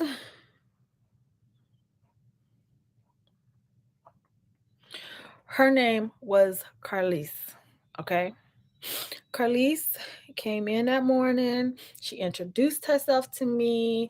Immediately, I had a whole female crew again. Okay, so I guess they do females in the morning, males at night. I don't know. I had a whole female crew. Karen came in to help me get up and use the bathroom. Karen, she's like, well, here's some tissue to wipe. I said, Karen, I'm trying to hold myself up and balance. I can't wipe. Karen did it all, child. Karen, Carlise, all of them. Every time I got up to go to the bathroom, they did. Now, when it was the men folks, I ain't gonna even lie. This is TMI, but I sat there and drip dried, okay? I don't need no other man tapping my girl, okay? No. Mm-mm. So I drip dried, okay? But when the women came in, they got me. They got me all the way together. They sure did. But Carlise, she shared like so many personal conversations with me. She was making sure I was good to go. She knew I was hungry. She knew I was thirsty. And I was supposed to have surgery that morning at 11 a.m. I didn't have surgery that day until like 2 p.m. So that's a long time, okay? Long ass time to be sitting around waiting. And then on top of that, I'm hungry. I can only take a sip of water because that's all I could take with the medicine and stuff like that. I just was Friday just wasn't flipping off to a good day that day, okay? But it had nothing to do with the care. So, child, they finally called me. My anesthesia nurse, y'all, Kim was back. Kim was like, okay, we got the ponytail. We're gonna keep her in here today. She don't gotta be a part of the books. I said, absolutely. Then Kim act like she ain't see this whole nose ring in my nose the day before. She was like, you're gonna have to take that out. No, ma'am, I can't take that out. She was like, you can get burned. I said, you just mentioned this to me today, okay? Because I had this whole thing in my nose the other day and I ain't take it out and put it back in, okay? She was like, okay. She went and got her some little tape and she put it on my nose. She said, you're gonna be all right. She was like, we're gonna get you downstairs. She said, sorry that the procedure it took us a while to get to you. We had some people who had brain surgery that had to, get back there first. And I was like, got it. They're a priority too. So then they take me down, they take me up to go back to the OR. This time, I didn't get my cocktail before I got in the operating room. I was actually able this time to help myself get onto the operating table. Um, they were talking to me. My surgeon, he told me what he was gonna do. He's gonna take it out, and he was like, "Hopefully, everything is cleared out, and we are good. We got a nice, clean vein." Okay, y'all. That's all I remember saying to him. Next thing I know, my ass was out again. When I came to, I saw that an hour and a half had been passed. And he showed me the machine that they used and how everything was grinded up and how they got everything else out. He said everything looks like it's gonna heal well, the whole nine. And then he said, "Do you have any questions?" I said, "I gotta pee." The whole crew, y'all, they get in the bedpan. They was like, "You can pee on the bedpan," and I was like, "I can't." But I ain't gonna lie, y'all. This time I tried. I could not. I could not pee on that bedpan. And when I tell y'all, I was holding it. I was holding it. So then they said, "We're gonna be quick. We're gonna get you to recovery, and we're gonna help you get on the commode so you can use the restroom, and then you're gonna be in ICU for a couple of hours, and they say you can eat now and all this." So I was back in my ICU room probably like around about 4:30, 5 o'clock. Child, you are absolutely right. It seemed like you'd be asleep for a minute, but then I had looked at the clock, and then when I woke up, I was like, "Well, damn." I felt like I hadn't even took a good rest, okay? Um, I got back to my room. The Carlise, she was like on the phone with nutrition. "I need y'all to get her a plate down here, like ASAP. It's time for her to eat." And so she was like, she wasn't playing. She was like Team Steph, okay? They was taking so long, y'all. They had pizza in the nurse's station. They had just ordered. Why she bought me and Jane? She bought me 2 slices of pizza, bought him 2 slices, bought me a ginger ale. And she was like, "I know you're hungry." She said, "I know this." So Carlise and Chana snuck me some lunch from their lunch, okay? She took care of me to the very end. She was probably the most personable one because she was telling me about her family. She was telling me how hard it is being a nurse and having to be given, you really don't, you have a choice. If you want to continue to be a nurse, you had to get the jab, okay?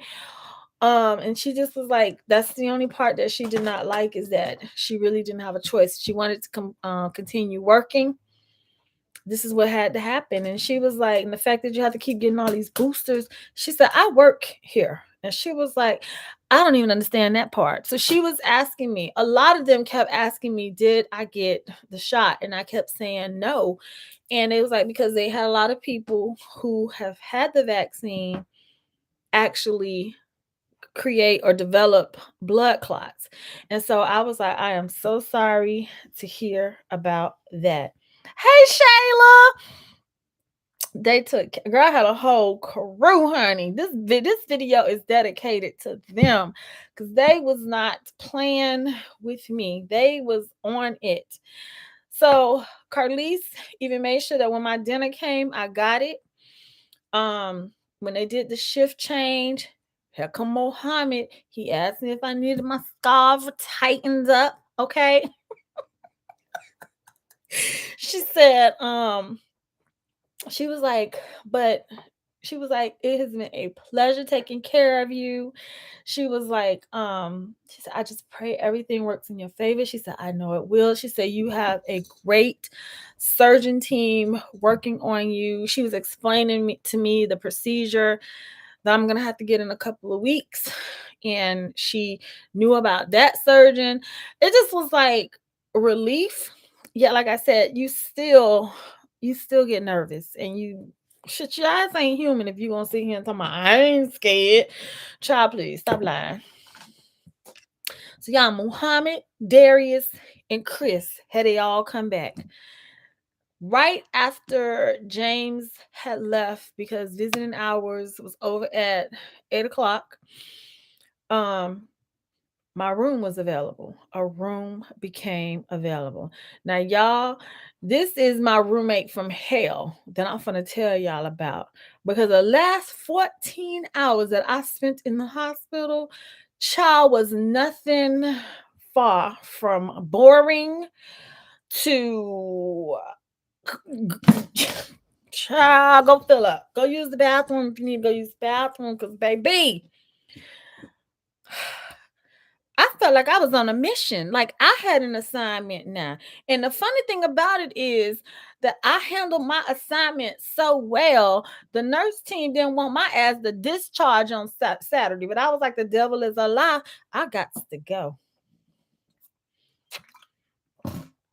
So, y'all, Friday after I ate dinner in ICU, the doctor has cleared me.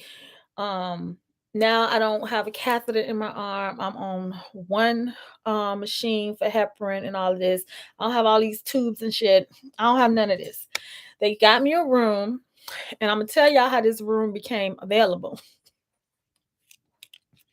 Well, what happened was on the second floor, it was two people that was in a room that they was not getting along. One was a black woman who was 37 years old. I don't know why she was in there. However, I just know she was 37 because this is what the crew told me when I was getting discharged that day. Then there was a white woman who was 66 years old, and she had a whole lot of stuff going on with her. And the only reason I know what was going on with her is because I heard it come out of her mouth. Okay, I heard it. So the boys come in, they tell me they got a room, they packing up all my stuff, my fans and all this shit. They was like, I think James had helped them and they had got everything together for me to relocate. So they wheeling me downstairs in a wheelchair and they talking to me. And it was like, it's been a pleasure taking care of you.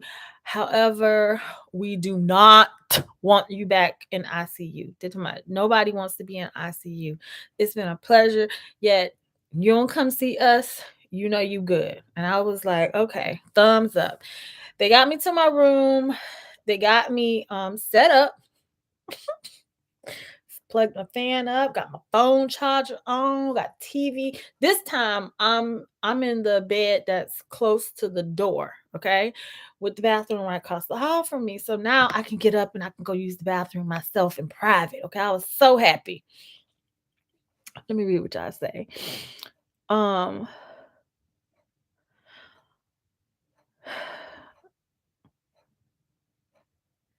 They already done worked out in my favor. Absolutely. She said the nurses can't tell you because of HIPAA. Listen, after the night I spent with that roommate, I needed an explanation. Okay. So let me tell y'all what happened.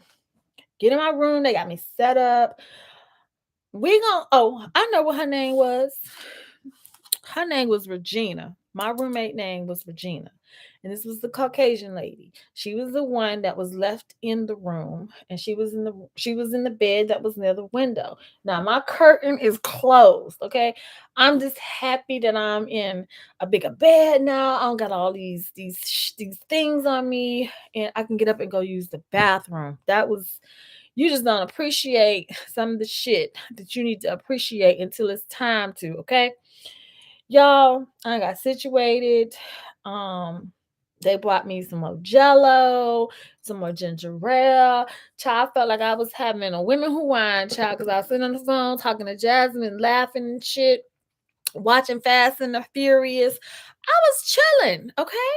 So while I'm on the phone, Regina, she was on her phone too. But the whole time, even when she wasn't on the phone, she was talking to herself.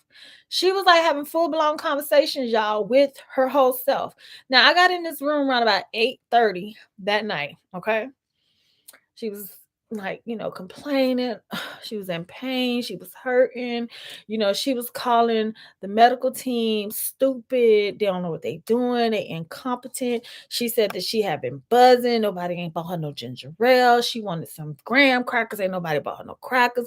She was complaining her ass off. So while I'm on the phone with Jasmine, I'm texting. I'm texting in our family chat like, oh my God, my roommate tonight is about to be off the chain. I'm saying this to them, okay? So I'm gonna pull up the exact conversation that I was having with them. Cause y'all just don't understand how intense this shit got, okay? Let me go back. Receipts. Okay? This is when receipts come in handy. Cause this is no lie. This was some real crazy shit that was going on.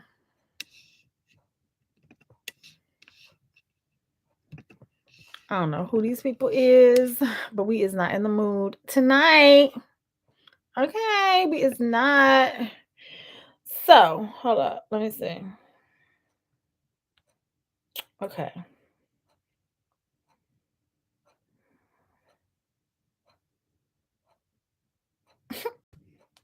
I gotta pull up receipts for y'all. Okay, so they trying to take over, child. So, the family was having a whole conversation about me, okay? Um,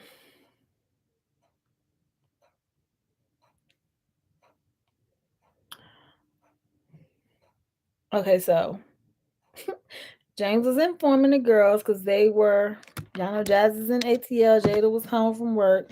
And he was like, she's back. All is well. He said, I'm with her. And Jada and them saying they were so happy. Jazz was like, thank God. I'm so relieved. James had to make sure that he was telling Jada, I'm going to need you to help with taking care of her when she gets home. No attitude. Just do it. Looks like she's going to be released tomorrow.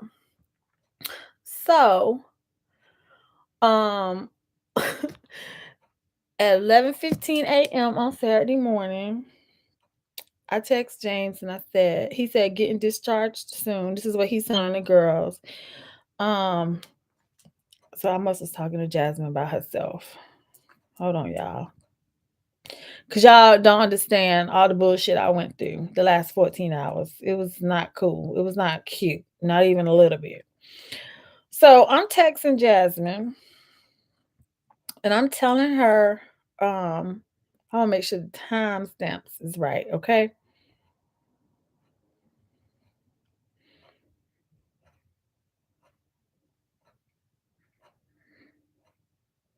Hold up. So me and Jasmine, we talking. We on the phone. We just talking, okay? She's so happy. Everything went good. And so I told her, I said, Jasmine, this is at 10:54 p.m. I said, my roommate is an annoying ass Virgo. Once I would text her something, I would be talking to her and I'd be like, Jazz, I was like, I don't ever want to be that. I don't ever want to be that kind, okay? Because all Virgos are not created equal. I love my peeps, but all of us are not created equal, all right? So Jasmine said, well, why do you say that? I say, her voice sounded like Miss Laura. Y'all know Auntie Laura, who my mama take care of. And then so Jasmine said, well, is she asleep? I said, no. She complaining her ass off. I said, the nurse walked past my bed and she rolled her eyes. Okay. This is 10:56 p.m. And so Jasmine's laughing. She's like, what is she complaining about? I said, she said her head. She said she had a headache. And so she said, oh Lord, she probably wants you to be quiet because I was talking on the phone.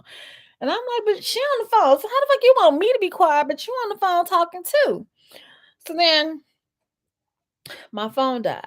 So I said, you know what? I'm not gonna call Jasmine back. That's my cue to, go to sleep, chill, and I'll talk to Jasmine in the morning. I dozed off, y'all. Before I dozed off, though, the nurses for the night shift, one was named Carly again. I think the lady knew Carly because she kept calling on her and she was demanding that she come in there and talk to her. And I think Carly and her daughter probably went to school together or they was friends or something like that. But Regina, that was the roommate, y'all. Regina was going to fuck off. She was saying that she wanted graham crackers, she wanted some ginger ale, and nobody's getting her what she wants, and that she's going to file a complaint and da da da da. And so the tech started bringing the stuff in there to her. Y'all, literally 1 hour later, 1 hour later, she started complaining again. And so she now is complaining about they shouldn't have gave her crackers. They shouldn't have gave her ginger ale because she is diabetic. While I was on the phone, y'all, while she was talking, I heard her. She asked for these things, right? So now that she asked for them, she got them, she done consumed them and all this. Now she complaining that they're incompetent because she's diabetic and they weren't supposed to give her these things.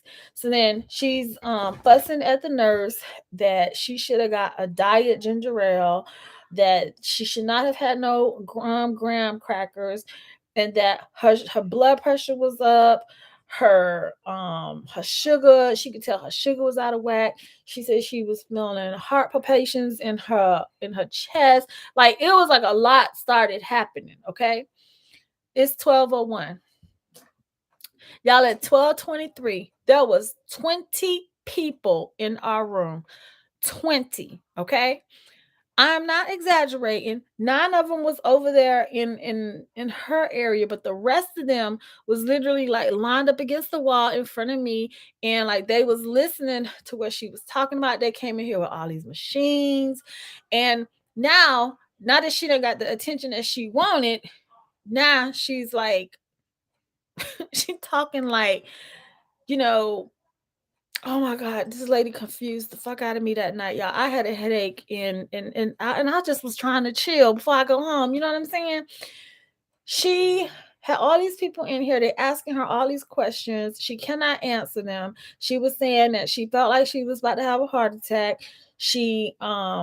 The nurses is incompetent. They're giving her stuff that she should not be having. And I'm looking once again like, girl, you asked for that shit, Regina. Child, Regina trying to tell the doctors how to care for her, the whole nine. I'm gonna tell y'all everything that I heard Regina say she got, and this ain't violating no HIPAA law. Regina had Lyme disease. She was diabetic. She had high blood pressure. She was getting ready to undergo what is it? 3 triple bypass surgery. That's why she still was in the hospital. She felt like she was having a heart attack while she was driving herself to the hospital, and they told her that she should not have done that because it could have been fatal. Because what if she would have had a heart attack en route to the hospital driving and had a car accident, and nobody would have knew what happened. She was complaining about the hospital that she was at before, that she just had a horrible experience there. And now that she was at the hospital that she was at where I was, she was like, I just feel like it's not getting any better. And I'm just like, well, who the hell taking care of you? Because the people that have been taking care of me been doing just fine. So then all these 20 people in here, nurses are coming by, rolling their eyes, like rolling their eyes. There were students, you can tell the interns and stuff. Everybody is just like, what the hell is going on? They, listening in, and then they walk out, they rolling their eyes too, because She like really wanted some attention. Trust and believe she got it all night long. 12:26, I told y'all. Everybody cleared out. They got her settled. They got her situated. So now I'm sitting here and I'm watching TV, trying to get back in my zen. Okay, here she go again. She on the phone now, and now she on the phone and she talking to her brother. She was talking to her daughter, and her daughter was yelling at her. And she was like, "Look, I'm not trying to argue with you. I'm just trying to tell you what's going on with me. The only thing that I can say that Regina was 100% in the right was Regina was advocating for her own health. She was not allowing them to give her nothing new. She wanted to make sure they was giving her the right medication, the right drugs. Yet at the same time, you was asking for shit that was actually like triggering you, like your sugar.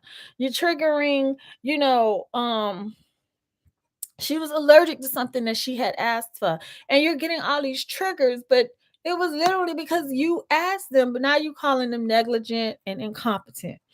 So 3:30 p.m., 3:30 a.m., y'all, I had a room full of people all over again.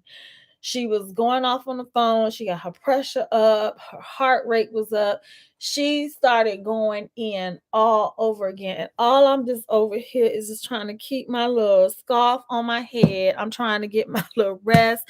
And Regina wasn't allowing it, child. 3:30 again at 6:30. She was like clockwork. She would let me get maybe 90 minutes, maybe 3 hours of sleep, and she would start up all over again. It was all night. When I tell y'all, them nurses was, I know they was talking shit out there at the nurses counter, child. They was out there talking shit about her because it was non-stop. At 6:30, right before the 7 o'clock crew came on, she the tech that came in there, she came to get my blood work. She came to do blood pressure and all that stuff, and she came to give me my meds and all of this stuff. And so she said, "I'm so sorry about last night." I was like, "Girl," she was like, "Po you," because she said, "You didn't even ask for all this." And I was like, I did, and I said, "I'm just not gonna talk to her. I'm gonna just be quiet, and I'm not gonna talk to her." Child, y'all, what? Why she started talking to me, y'all? I'm gonna tell y'all what started the conversation. The new nurse that came in at 7 o'clock, Isha came in there with this spunky spirit. Isha was Puerto Rican, honey. She came in there and she was like, "Miss Regina," she said, "we are gonna have a good day." She claimed it as soon as she walked in the door. Okay. She was like, "I'm gonna take care of you." She was like, "We ain't gonna have no shenanigans. We gonna have a great day." And so Regina was talking to her and she was like, "I have that Virgo spirit." I say, "There she go. Oh my God. Why is she giving us a bad name, child?" Child, Isha said she is a Virgo too. And she was like, and like I said, we gonna have a good day. I said, "Oh, she came in here like a Stephanie good, honey. She was the sunshine, honey." She came in, she talked to Miss Regina, then she came over, she talked to me. And while she talking to me, I said, "I'm a Virgo too." She said, "Well, when's your birthday?" I said, "September 7th. I said, "I am the truest, honey." I said, "I'm a real Virgo." She said, "Well, what am I?" I said, "Y'all the ones that just bled over into September." I said, "Real Virgos is born in September, honey." And she was like, "Okay, so we're gonna have the battle of the Virgos." I said, "No, we're not." I just said, and then I just scratched my eyes like this. I was like, I can't be like that Virgo. Now that Virgo is special. Okay. And she was like, she said, "I heard about everything that happened in here before I even got to work this morning." So they briefed her, child, before she even got to work. She said, "We're gonna have a good day, Mrs. Long." I said, "Well, hopefully I ain't gonna be here all day." She said, "No," she said, "I think they're gonna keep you for the rest of the day." I said, "Oh, no, no, no, no, no, no, no. We ain't playing them type of games, okay?" So I just told her I'm not trying to talk to her. Y'all, she started talking to me, Regina, I got up and I used the bathroom. And then I came back and I got into bed and she was like, "When's your birthday?" I said September 7th. We talking through the curtain, y'all. She said, "So you're a Virgo spirit too." Marjorie she said, "Them the ones, them August Virgos are the ones on the serial killer list." Aspect control. Girl, she said, "September 7th." I said, "Yes." And she said, "Oh," she said, "Well, nice to meet you." She said, "This morning when I got up and went to the bathroom, they helped me." She was like, she said, "I was just, I walked by and she was like, look at her. Look at her. She's all coordinated and she got her pretty little silk scarf on and her purple pillow and her beautiful blanket and got a fan blowing with the remote." With the remote, might I add. Okay, and I had that bitch blazing. Do you hear me? She was like, "Look at her." She's like, "She is beautiful little young lady." So I was like, "Well, thank you." And so she was like, "Yeah." She was like, "Well, it's nice to meet you." She's like, "I'm Regina." And I said, "Lord, help me, help me, help me, help me." I said, "I'm Stephanie." She said, "Well, nice to meet you, Stephanie." And so she's like, "Well, what brings you in?" And so I told her. And then she said, "I apologize for all of that last night." She was like, "They're so incompetent." Once again, y'all, curtain closed. And I'm like, "Regina." I'm saying, I'm looking at Regina and I'm like,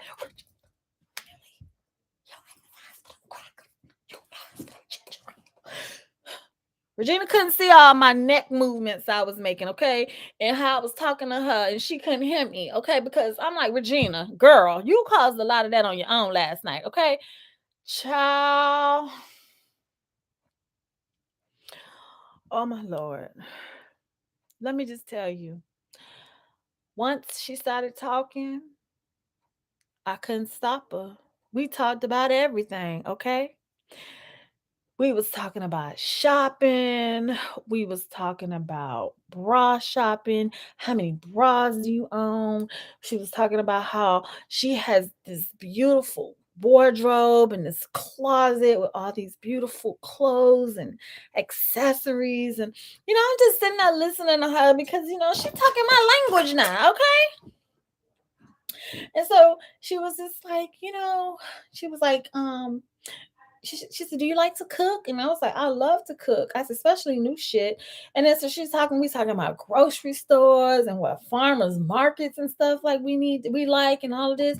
She just was talking and talking and talking. She was talking so much to the point that when James walked in the door,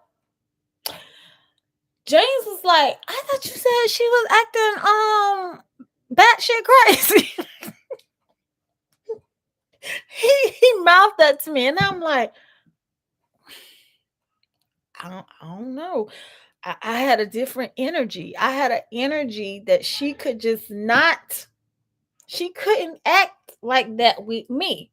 So she was talking, and I was talking with her, laughing. She was telling me about her daughter, like her daughter. She has autism, and her daughter has two children that have autism too. They're on the spectrum, and that how the daughter had these kids from this guy that he just is no good. He'll never be a good husband, get along a father. He said pretty much he just daycare for her, and she was telling me like her daughter got Lyme disease. Everything that her mama got, the daughter got too, y'all. Okay, and on top of that, the daughter she's still going to Rutgers. She's working on getting her master's degree. She's working a full-time job. Like, I just was like, okay. I was like, I said, well, your daughter is doing the damn thing, okay? Child, listen, Miss Regina ain't gonna worry. No, she ain't gonna worry me either. This one next week she'll be in the chat. I never told her I was EclecticNista. I never told her, y'all, because then I wouldn't be able to tell y'all this story. Okay. Dr. Chambers said Regina was bored. I would have been told her to stop cutting up in these people's hospital. Child, Regina just became over talkative to the point that when the nurses would walk by and they heard laughing coming out of our room, they would peek in and they would look at me and they was like, "Are you serious?" I was like, they was like, Isha came in. She was like, they is not discharging you today, boo. This is something. Child, you is our remedy to this problem tonight. I was like, oh no, the hell I ain't. I got to go home, honey. I got to go home. Nope, nope, nope. James come in. He was like, I thought you said she was batshit crazy. He said, lady, I had you up all night, interrupting your sleep. Just extra. Jada, you are too loud. So next thing, James, she was talking to me and James just was like, well, damn. And he said, she don't seem like she off for anything. I said, well, I guess not. So then he had got up and he asked, could he peek over because he wanted to see what she looked like. And so she was just telling him, your wife is an angel. She said she is an angel. And then this is when I heard the story about what happened with the roommate before I got there, y'all. Regina told me. She said she had the roommate from hell too. So she became my roommate from hell. And child, she had one before I got there. The black woman that was 37 was cutting the fuck up in the room. She didn't want Regina talking, child. So that's why Regina still had so much to say, because we gonna call the black chick, we gonna call her Jackie. Jackie told her to shut the fuck up. Jackie told her she was tired of hearing her voice. Jackie told her to turn her TV off because she did not want to hear what Regina was watching. Jackie was just mean, okay?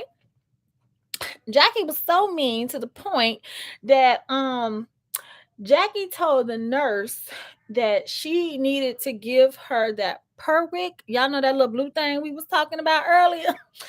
She told her she wanted one of those. The tech told her no. She said, if you are able to get up and walk to the bathroom, we want you to go to the bathroom. We encourage that mobility to get up and go to the restroom yourself. She said, the lady, Jackie told her, if you don't get me one, she said, I'm a shit in this bed and I'm going to make you have to clean this shit up. So she said, get me what I ask for, or you're going to be cleaning up my shit. So this is what Regina telling me that happened. So y'all know I'm thinking Regina done already showed that she be telling, fibs and stories and shit, okay? Because she did ask for them graham crackers and she did ask for that ginger ale, that regular ginger ale with all that sugar in it, okay? She did ask for that. So I didn't know if I was supposed to believe Regina or not.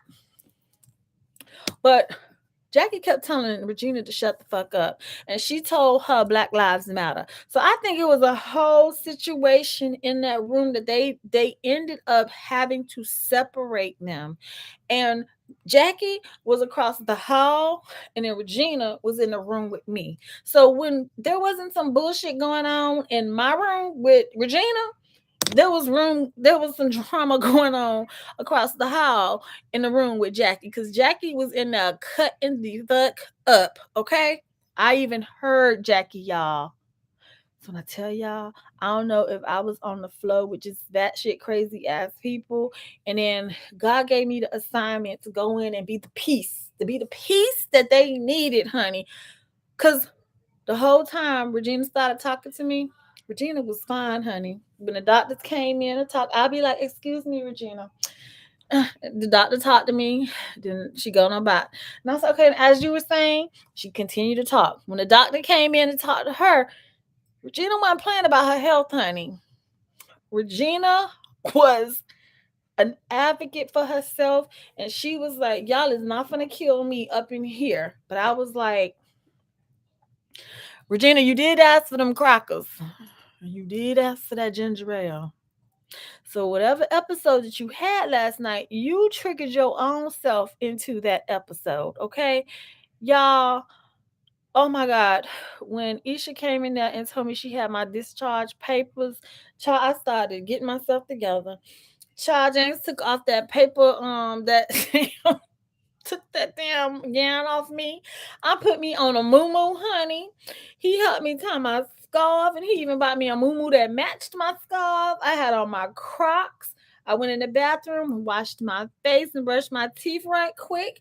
He was gathering up my stuff. And when it was time to go, Isha said, "You sure you don't want to stay the rest of the day?" That'll be a hell to the no. It's time for me to go. Okay. So as I was parting, I did look around the corner. So I could forever remember Miss Regina in case I see her out here in these Jersey streets. Okay. I said, "Miss Regina," I said, "God He's already healed you. Your triple bypass surgery is going to be fine, and you are going to get it together, my sister." She said, "Look at you. Look at you." She said, "God bless you." And she said, "Thank you for bringing me some peace." I said, "The pleasure has been all mine." Because Regina didn't say not one negative, derogatory, not one cuss word, or nothing to me. They wanted me to stay to keep her ass on ice. No, y'all ain't paying me for that. Okay, I got to go. Okay, and Marjorie, you're right. I understood the assignment. I was the crazy whisperer. I was listening, and I was like, oh my gosh, y'all. When the orderly was taking me downstairs, she was the one that she validated that everything that Regina said was accurate. Jackie was acting up, honey. And then when they called security upstairs, why the security was a black man, and he was in there talking about Black Lives Matter, Black Lives Matter, Black Lives Matter. I was like, Regina wasn't Caucasian. Regina was Caucasian Italian, if that's a thing. She was Italian, okay? Child, I was so ready to get out of there. They was telling me, they said that Jackie was saying she was gonna throw shit out of the bed once she was gonna throw shit at them. They said that you can't be doing shit like that, but you don't know how people be acting in the damn hospital. So I don't know what's against the law or not in the hospital, but throwing shit at people and then purposely shitting on yourself so that your ass can get what you want, that's not cool. If I have anything to do with it, I'm gonna just tell you this. I'm so thankful that I had the group of people who took care of me. I'm glad that they was chosen. Okay. I was pleasant. They was pleasant. I got some good laughs out of them. They got some good laughs out of me. They told me I was a good sport. I told them I just appreciate in time of vulnerability that I was in, that God blessed me with some angels. And y'all, when I tell you I was calling on all the angels, I was calling on my grandmas, my grandpa, uncles and aunts. I was calling on them all in the heavens, okay, to please stand by my bedside and make sure that nothing happened to me, because y'all know some crazy shit be happening in the hospital, okay, crazy. Then I was home, and that is the end of the story. Do y'all have some questions? She said she was on the wrong floor. Mental health. Yeah, she should have been on the mental health floor, like for real. Thank you, Evangelist Wanda. Thank you. Girl, they was cutting up. Cutting up. She said, Muhammad is cemented on my heart. Muhammad was the truth. He told me, he said, can I give it a try with the scarf? I said, yeah. He said, I tell my mama scarf all the time. That was just like, okay. Okay. He said, the sister nurse. He said, I'm the brother nurse. I said, okay, you with me. Sis, favor, angels on assignment. Yeah, I was an angel for them too, child. Cause honey, they were just not wanting to release me, honey, to save they ass from having to deal with her for the rest of the day. Okay. They said they should have told her if she shit in that bed and threw it, they would transfer her to the psych. They sure shoulda. Mohammed, I don't know if he was single. I didn't see a ring on his finger. Hey, Anaya. Child, you said to ask questions. Well, I don't know if he was single, but like I told you, I had a whole male crew and they took care of me. Now, the one thing I pray, I just don't see them out in public. I don't want to see them at the grocery store. I don't want to see them Walmart, Target. I don't want to see them nowhere. I don't want to see them at the gas station. I don't want to see them nowhere. Okay. They received the assignment and they understood it and they took care of me. Okay. Angels unaware, the only wise God. Look how God gives us who we need when we need. Absolutely, He do. That ICU paycheck plus that beautiful heart. Marjorie, you crazy. She said, "Do you feel better, in a better mood now that you share?" Yes, I do. I do. I could not end my night the way I did when I posted that video because I really was not in a I wasn't in a happy place. I just was sad earlier. And so I do feel a whole lot better now. And I do understand that this whole process is going to take time. And I've heard it so many times this week from every physician that I have seen. And I've seen four since Tuesday. Um, I understand that it's gonna take time, and I can't be beating myself up. And that was the biggest thing my husband kept telling me yesterday. He was like, Steph, I agree with your doctor, give yourself grace, and you cannot beat yourself up. He said, if you can't do something, you can't do it. And he was like, and it's okay. It's okay. Everybody has a moment or a period in their life where you just need to stop and be still. And I've never known what that was like. So it's gonna be some getting used to. Yet I'm taking care of me. It's the crackers and ginger girl. Yes, she just was begging for it, and when they gave it to her, she went into a whole. She had a whole. I don't know what happens when diabetics have when you had too much sugar or whatever, or low sugar or whatever the case may be. I don't know because I've never had to deal with that, but she was putting her own self in that situation. Like I said, I heard the nurse say she wanted some attention, she got it. Okay. Healing is totally taking over. Yes, it is. She telling Bond was cheating in the beauty supply store. He was. He over there curled up on the floor right now, child. You came home with all your mind after Miss Regina, child. I couldn't wait to tell y'all about Miss Regina, child. Miss Regina she was on some stuff. But I'm glad that I was able to be a happy place for her because maybe she hadn't dealt with anybody nice because she did tell me that when she got to the hospital, she was waiting. She was waiting for a period of time. She was waiting, okay? And she said that this was at the first hospital she went to. She said the second hospital, when she got to where I was, she said they was on it. And that's why I was like, yeah, to hear you say that they was incompetent, I said, I didn't get that whatsoever. Okay. Take a rest, take a reset. Yes. Yes, child. Blonde was in, he was in the child. Let me show you what he had on, child. He think he Chippendale. Come here, Bond. Come here. Here. Y'all know I gotta act like I got some food. And I ain't got no damn food in here. Oh, come on, look. Here. That's the biohazard bag, okay? That's the biohazard bag. Y'all look at Bond. He chipping down. Chipping down. He said, I dance for snacks. I dance for snacks. Yeah. I'm naked. Yeah. He said, yeah.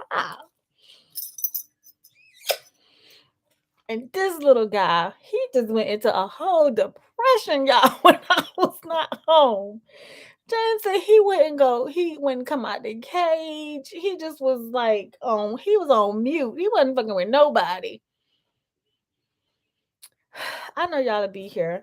But like Aunt Joyce told me today, she told me I can always pop in and chit chat with y'all. That don't require no heavy lifting, no work or anything like that. Can get back on women who whine because y'all know I could sit and whine and chit chat all day long. Okay. Um, maybe just wait till I get myself all the way together before I do anything else. And I'm listening to my body, and y'all already know that I'm listening to my body. Oh, yes. Thank you, Evangelist. You will live a beautiful long life. In Jesus' name, long life. Amen. Amen. It runs in my family. No lies told. My papa lived to be 100.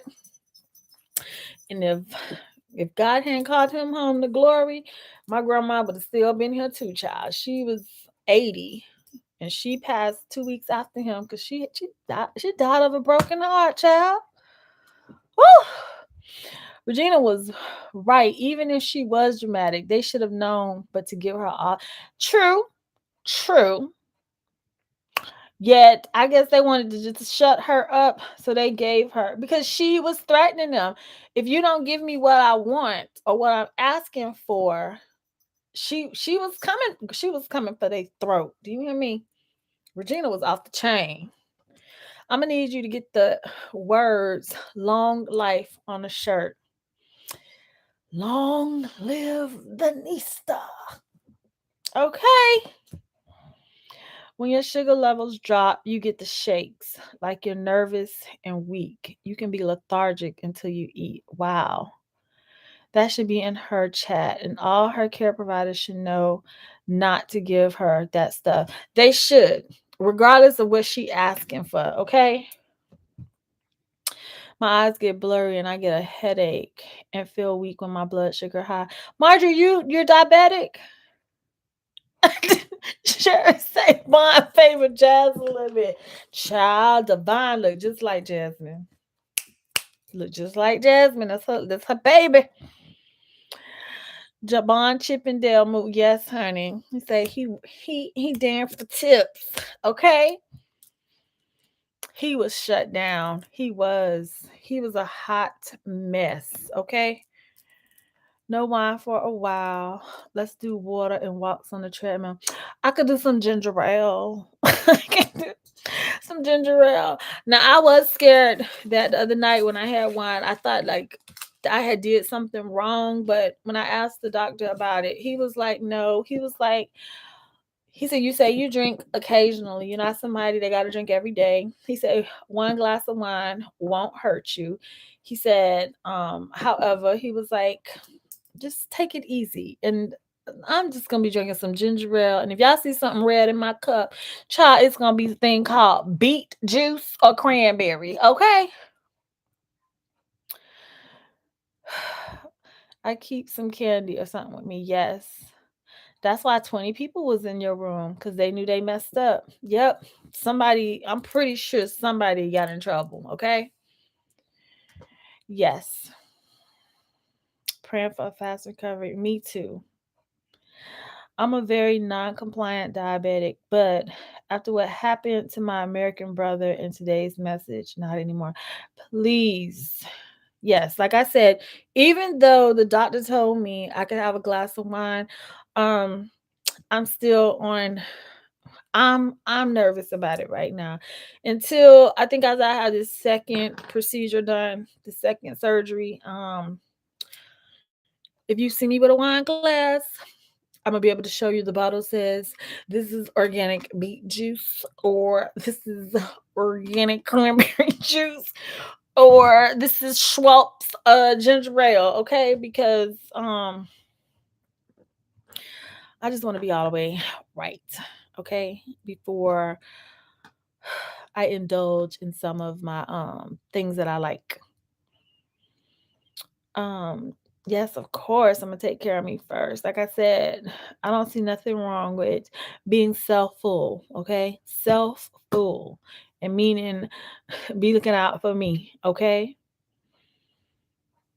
Yes, especially with blood thinners, cause alcohol also thins the blood. Yes, and I asked him about that, yet he just was like, "Well, how many glasses did you have the other day?" I said, "I had one. I had one glass," and he was like, he said, "Look," he said, "this thing called live," and he said some people are on blood thinners for the rest of their lives, and he's saying they still drink wine. He said, but right now, he said, if you just want to watch it, he said that's completely on you. And I think right now I just want to watch it. Mocktails too. Yes, I could become a professional mocktailer. Okay. Have a beautiful evening. You too. Total miracle. Jesus loves you so much. Yes, he whispers that to me. He does. I really appreciate y'all all tuning in tonight to listen to this story time. You see, I would have had to cut a whole lot of stuff if I would have just filmed this. I would have had to cut a lot. Okay, it wouldn't have been the same, especially the biohazard bag, child. It wouldn't have been the same. Okay, it just wouldn't have. Cause baby, yes, Marjorie, you stayed up and did not go to sleep, honey. God bless you. Okay. Okay. So I really appreciate y'all all tuning in. I really, really appreciate y'all hanging in because normally there would have been a sale tonight. So I fulfilled myself doing something else, but also to uplift my own spirits and to just keep me together because earlier I wasn't having a good day. I wasn't, not at all. Okay, I was not. And that's being honest.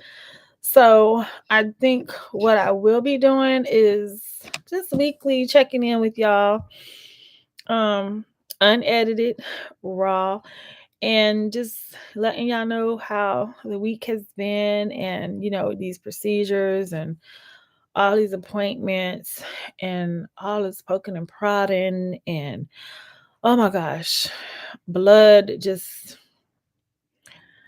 I was through the other day. It was 99 degrees here in Jersey, and I had just had 10 tubes of blood drawn from me. And walking to the car felt like a whole mission. Do you hear me? A whole mission. So I'm accepting the fact that I know I have to give myself grace, and I have to allow my body to heal in its time. And it doesn't mean that I can't continue to do what I like to do, because when I went back out the second time today, when I went to pick Jada up, um, I popped in the thrift store and I walked out with three things, and I was in and out, like literally in and out. But I be needing my feel, y'all. I be needing it, okay? I just be needing it. And mm, I ain't gonna say I'm not gonna still resell. He told me don't hold stuff up here. He said, but I can hold stuff down here. That's what he told me. Okay. That is what he told me. And I'm following directions. And clearly y'all know I'm gonna listen to my body. If I don't feel like it, I'm not forcing it. But I'm getting ready to go let this daughter of mine take these locks out of my hair. I wish I could wear these tomorrow with my dress y'all see on the door, but that's not the vibe I'm going for. Okay, we just gonna put Pinky on the floor. Pinky gonna just be stable. That's what she gonna do. She gonna be stable, because when I filmed earlier with y'all, she was on a tripod. Okay, as long as she can be on a tripod or something like that, I can talk. And like if I'm sitting here like I am, I can talk all day, child. I can. So on that note, y'all, I love every single one of y'all. And thank y'all for being so supportive. Thank y'all for a lot of the information that y'all provided me with. Some things I didn't know. And like I said, I really do feel like sharing is caring. And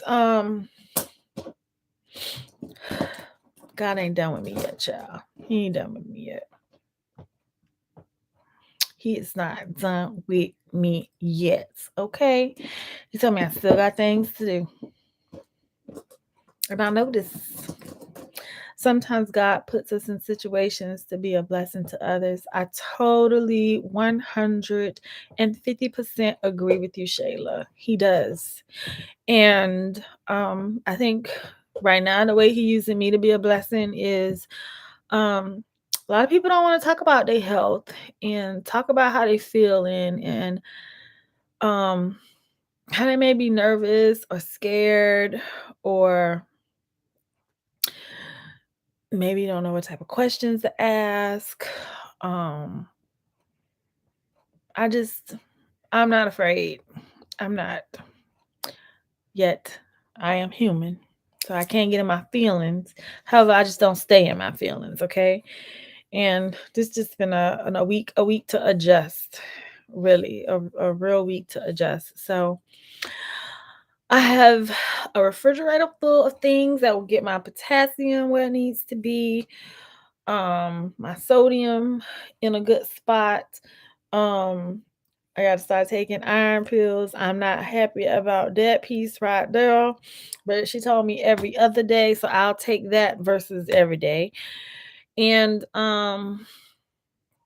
just getting ready for this second procedure. So, surgeon said that sometimes he have people get up and they feel just fine and carry on. He said, but then sometimes you have some who experience a lot of soreness. And with this next procedure, I kept thinking that he was gonna come from here to remove a rib. No, child. He going up under, like near the rib cage, two on the side of the rib cage and two in the back, where they go in and bite away bone. Yes, iron rich foods. Yes. Thank you, Miss Elizabeth. In September, Virgos are the best. We are the I like August Virgos. But what I'm just starting to understand is, child, all Virgos ain't created equal, okay? They just not. Regina birthday was August 24th, okay? August 24th. Okay? Okay. Now, how about you take pictures and insert as you take each piece? What you mean? How about you take pictures and insert as you talk about each piece?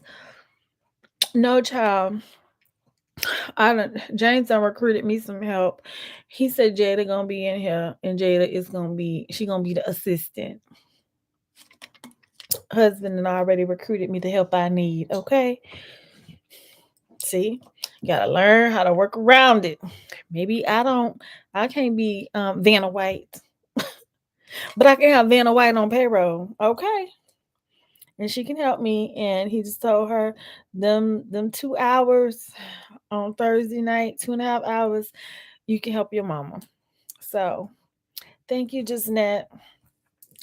So y'all have a good Friday because it's almost midnight.